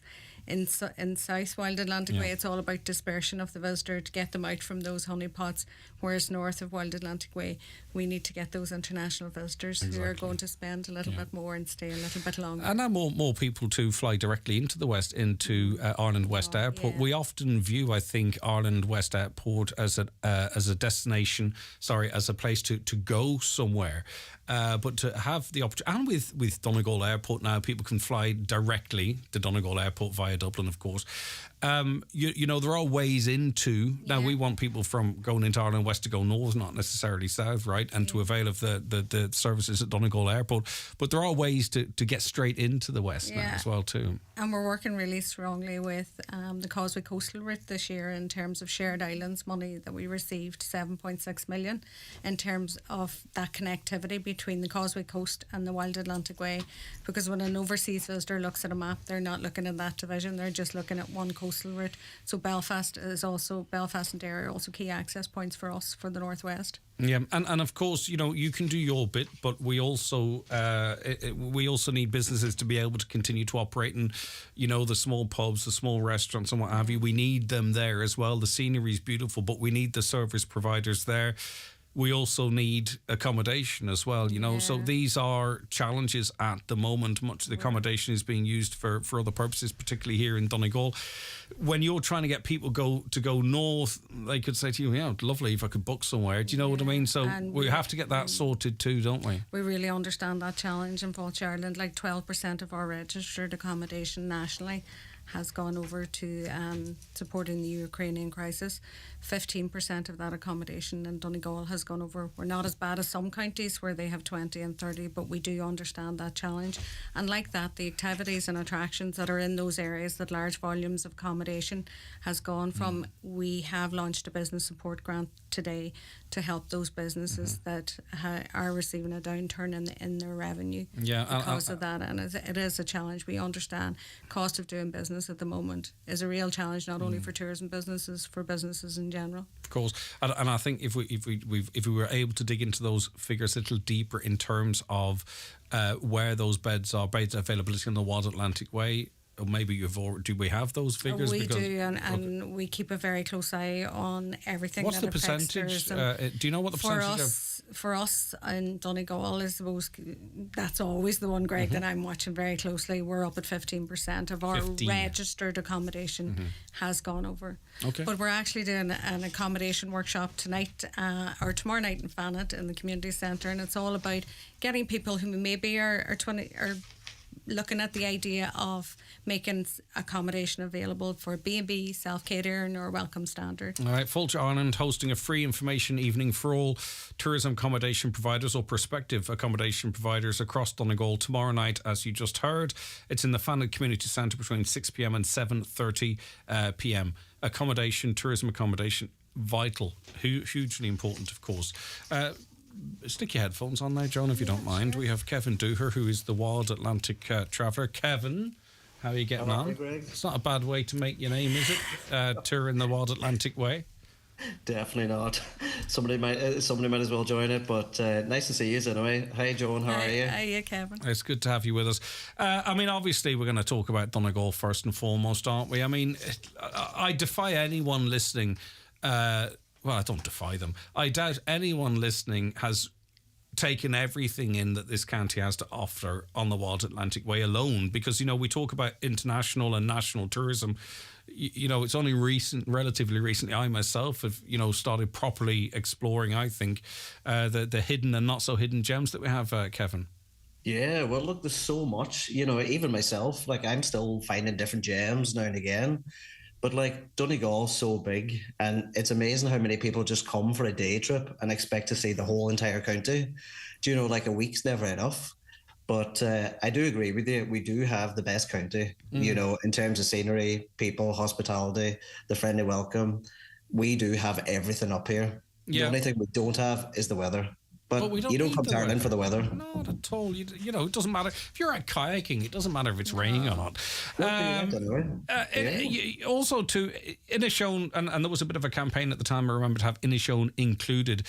I would say it's probably less travelled, but not less deserving, because Inishowen has so much to offer. You talk about exploring, you know, Donegal, you could actually spend a full holiday just exploring Inishowen. Oh, yeah, 100%. Do you know, people forget, you know, about Inishowen. They come straight here to Glenveigh, Fawn Health Lighthouse, Slieve League, but they skip sometimes Inishowen and go up to the Five Finger Strand, you know, the Uris Hills to go hiking. You've Strove Lighthouse too as well, which is a beautiful spot. And they've just got a sauna, a wood-fired sauna up there too as well. So if you like sea swimming, it's fantastic and a beautiful place. And we've got some great hotels up there too. Just to come in there, we'll have a €12 million investment there in Fort Dunree. So we want to create that iconic attraction within Inishowen that will support those smaller attractions that are there, so that when someone looks at a map, they're thinking there's enough to do in that area for 3 to 5 days. For sure. We don't need people getting off a liner or whatever you call those cruise ships and being bussed out of Inishowen. We need a product there that's very consumable. And that's definitely what we're focusing on now over the next couple of years. Further south, you haven't got down as far as Cork yet. You've gone as far as Kerry. You know, like, it's obviously it's best here, and it's very hard not to be super proud of Donegal and Procol, all right? But give us a sense of the Wild Atlantic way as you meander down the west coast. Kevin, is it nice? It's okay. To be fair, there's some great spots. Like, you know, I've got a few favourites myself, you know, when I kind of go down that way and I go back to a few of the same spots. Do you know, like Keem Bay, as people pronounce it, but the locals pronounce it Kim. Such a beautiful place. And April and May is a good time to see the basking sharks. I've been onto the Iron Islands, Inishmore, beautiful island to get onto, to go see the Wormhole, the Black Fort. And again, it's a lovely island to stay on, and I always recommend people staying on it. Clare, Loophead Lighthouse, beautiful. You've got the ferry bridge down there as well. Cliffs of Moher. Everybody seems to do it by land, but forget to do it by sea.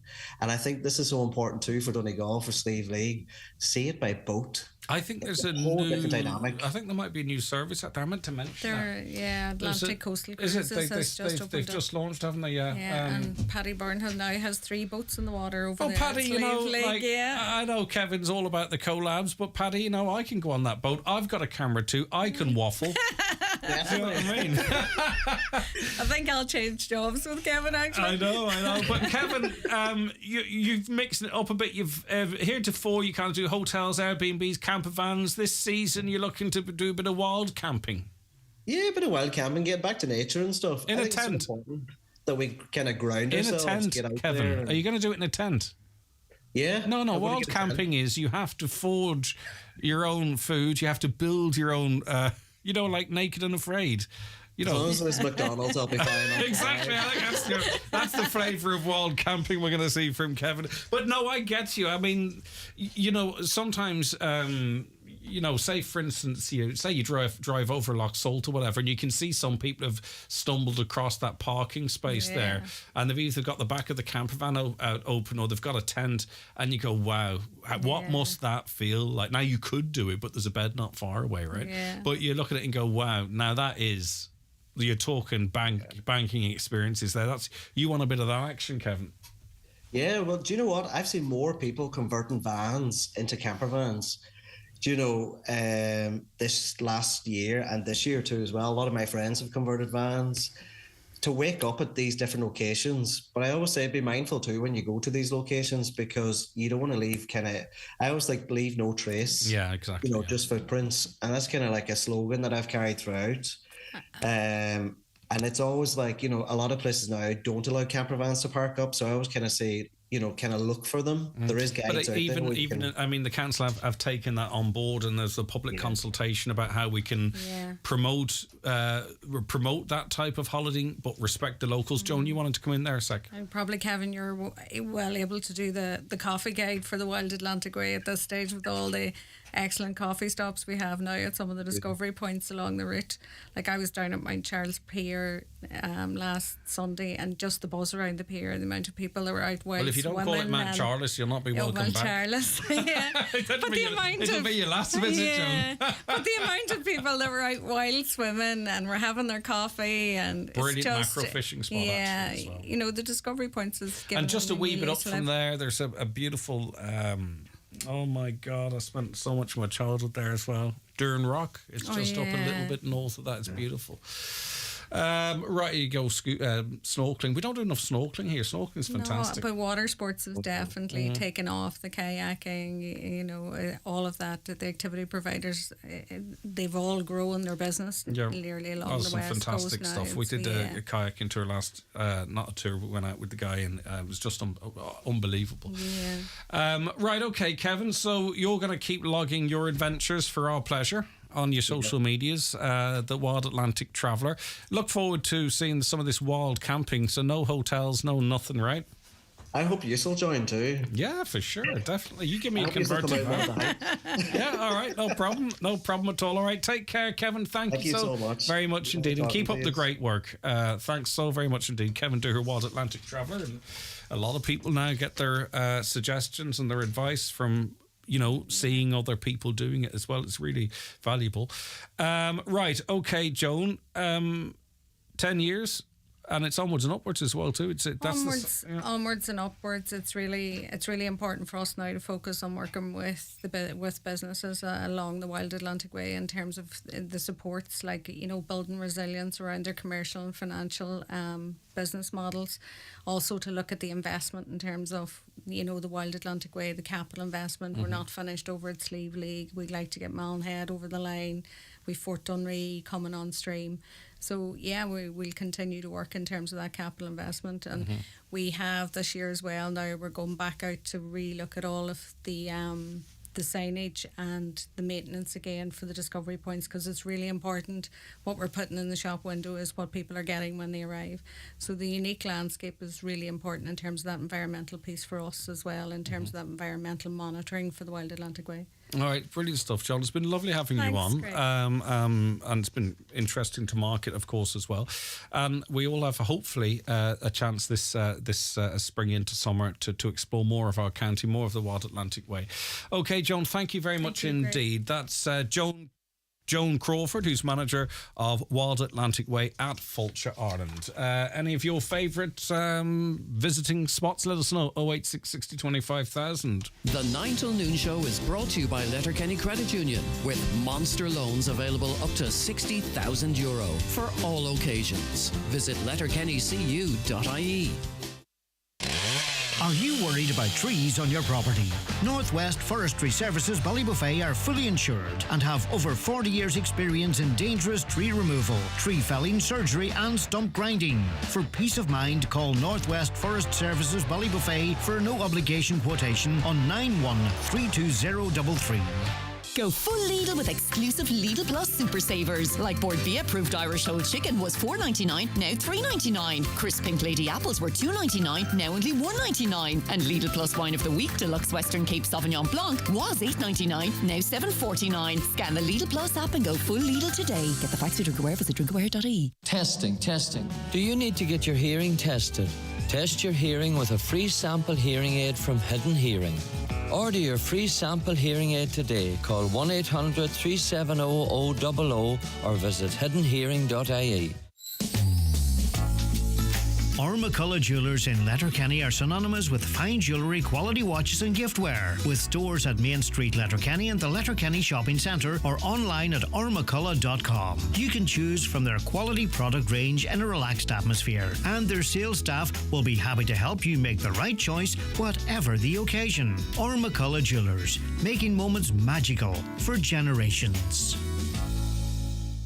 The Highland Radio Birthday Bash, featuring Margot and special guests. Tickets are €30 each and are now available at Highland Radio, the Mount Errigal Hotel, Letterkenny, Alexander's Ballybuffet, Simpsons Bar, Carndonagh, and the Cope Dunlow. For further information, call the station on 9125,000 or check out the outlet at highlandradio.com. Highland Radio weather updates with Ireland West Airport. Time to book the family summer holiday. Fly to Barcelona, Faro, Milan, Majorca and much more for a perfect family getaway. Ireland West Airport. Don't just take off, take it easy. Okay, staying largely dry as we head into the afternoon, though it will be mostly cloudy and increasingly breezy as it wears on. Breaks of rain will spread from the south later, 7 to 9 degrees. Professor Francis Finucane is consultant endocrinologist at Galway University Hospital. He's taken a short time out of his very busy day to speak to us. Good morning to you, Professor. Thank you for your time. Good morning, Greg. Thank you for having me on. More than 1 billion people in the world are now living with obesity. Ireland has one of the highest rates. 1 in 4 here are obese. Are we changing, slowly but surely changing our attitudes to recognise that this isn't all just sort of lifestyle choice or whatever it might be, and that for some, for most or for some or for all, that this is actually a disease and need to be treated by, the HSE and the government as such? Yeah, I think so. Like any public health problem, really a two-pronged approach needs to be taken. And that's what we teach, students of obesity at the University of Galway. Anybody who works in public health will know that on the one hand, you have to provide treatment to people who are worst affected by a condition like overweight and obesity. And on the other hand, you've got to take population-level approaches so that the overall number of affected individuals at any point in time decreases. Now, what we are seeing, which is particularly concerning, and this means we really need to start acting now or continue to in the efforts, is that there's been a quadrupling of obesity among children and adolescents aged 5 to 19, which is a critical period of development. And presumably, if you are carrying too much weight, that can harm that process. Well, that's right. We know for sure now that childhood overweight and obesity isn't necessarily benign. It's not a matter of so-called puppy fat. And several studies have confirmed that children who are overweight, who have a persistent overweight into adulthood, do have a higher risk of things like cardiovascular disease, for example. So it's a real concern that our young people are exposed to this risk. I think what's changing, Greg, is that the solution is not to encourage young children to be more responsible or to lay the blame on them or their parents. Rather, society needs to take responsibility here. We need to make the food environment, in particular, much healthier for younger people and expose them to much less unhealthy junk food. And the complexity of the problem is that often we see the worst diets in families with least resources, and we have a serious growing problem of poverty and children in poverty, and it's all interlinked. So it's not just a health issue, then it's a broader societal issue as well. Absolutely. Absolutely. Obesity is not just a health issue, although that's ultimately how it affects the worst affected individuals. Of course, it's probably the most pertinent part of the problem for severely affected individuals. But it's a societal, political, legislative, moral and ethical problem, and we have to grapple with this. It's also a challenge for commercial actors. So we need to recognise that if we're going to tackle the obesity crisis, it's going to hurt, say, the producers of ultra-processed foods. And we do have to acknowledge that those potential hazards exist, and that there's going to be an effect on the commercial bottom line for food producers. But I think that obesity experts and public health advocates would argue that that's a difficult decision we're going to have to make, and that we're going to have to take the profits out of some of these particularly unhealthy foods. And we're going to have to be careful about how truthful advertising, say, of certain breakfast cereals are for young people, etc. Yeah, of course. And we did have the sugar tax, and that sugar tax was to be refenced for education and measures in this area. If we're talking of quadrupling of obesity in young people, we're not seeing the fruits of that. And I think really that needs to be explained to us, what's being done with that money. Yeah, so for example, the plastic bag tax that was introduced about 20 years ago was hypothecated or ring-fenced for environmental initiatives like bottle banks, etc. And that was a virtuous sort of a circle of improvements that then led to further environment. So there was a reduction in plastic bag consumption, very dramatic, something like 97% reduction immediately that was introduced. And then there was the funding of these resources that led to further improvements in the environment. That has not happened, unfortunately, with the sugar tax. And I think that Leo Varadkar and some politicians were in favour of ring fencing, but others at the time were not. Yeah. We would, of course, love to see that money ring fenced, and not just for preventive measures, but also for investment in treatment of obesity. And in particular, I think bariatric surgery and obesity surgery is something that's particularly effective, particularly cost-effective, especially in people with pre-diabetes and others. And we've got to do more to enhance access and use the expertise we have now in Ireland, the multidisciplinary expertise with nurses, dietitians, physiotherapists, exercise specialists, psychologists, surgeons and physicians. We can use it, we can harness that expertise to deliver this care now. We need to ramp up that activity significantly, I believe, over the coming months. Professor Francis Finucane, thank you very much. I do appreciate your time today. He's a consultant endocrinologist at Galway University Hospital. Have a wonderful Monday, everyone. And all being well, we'll see you tomorrow morning.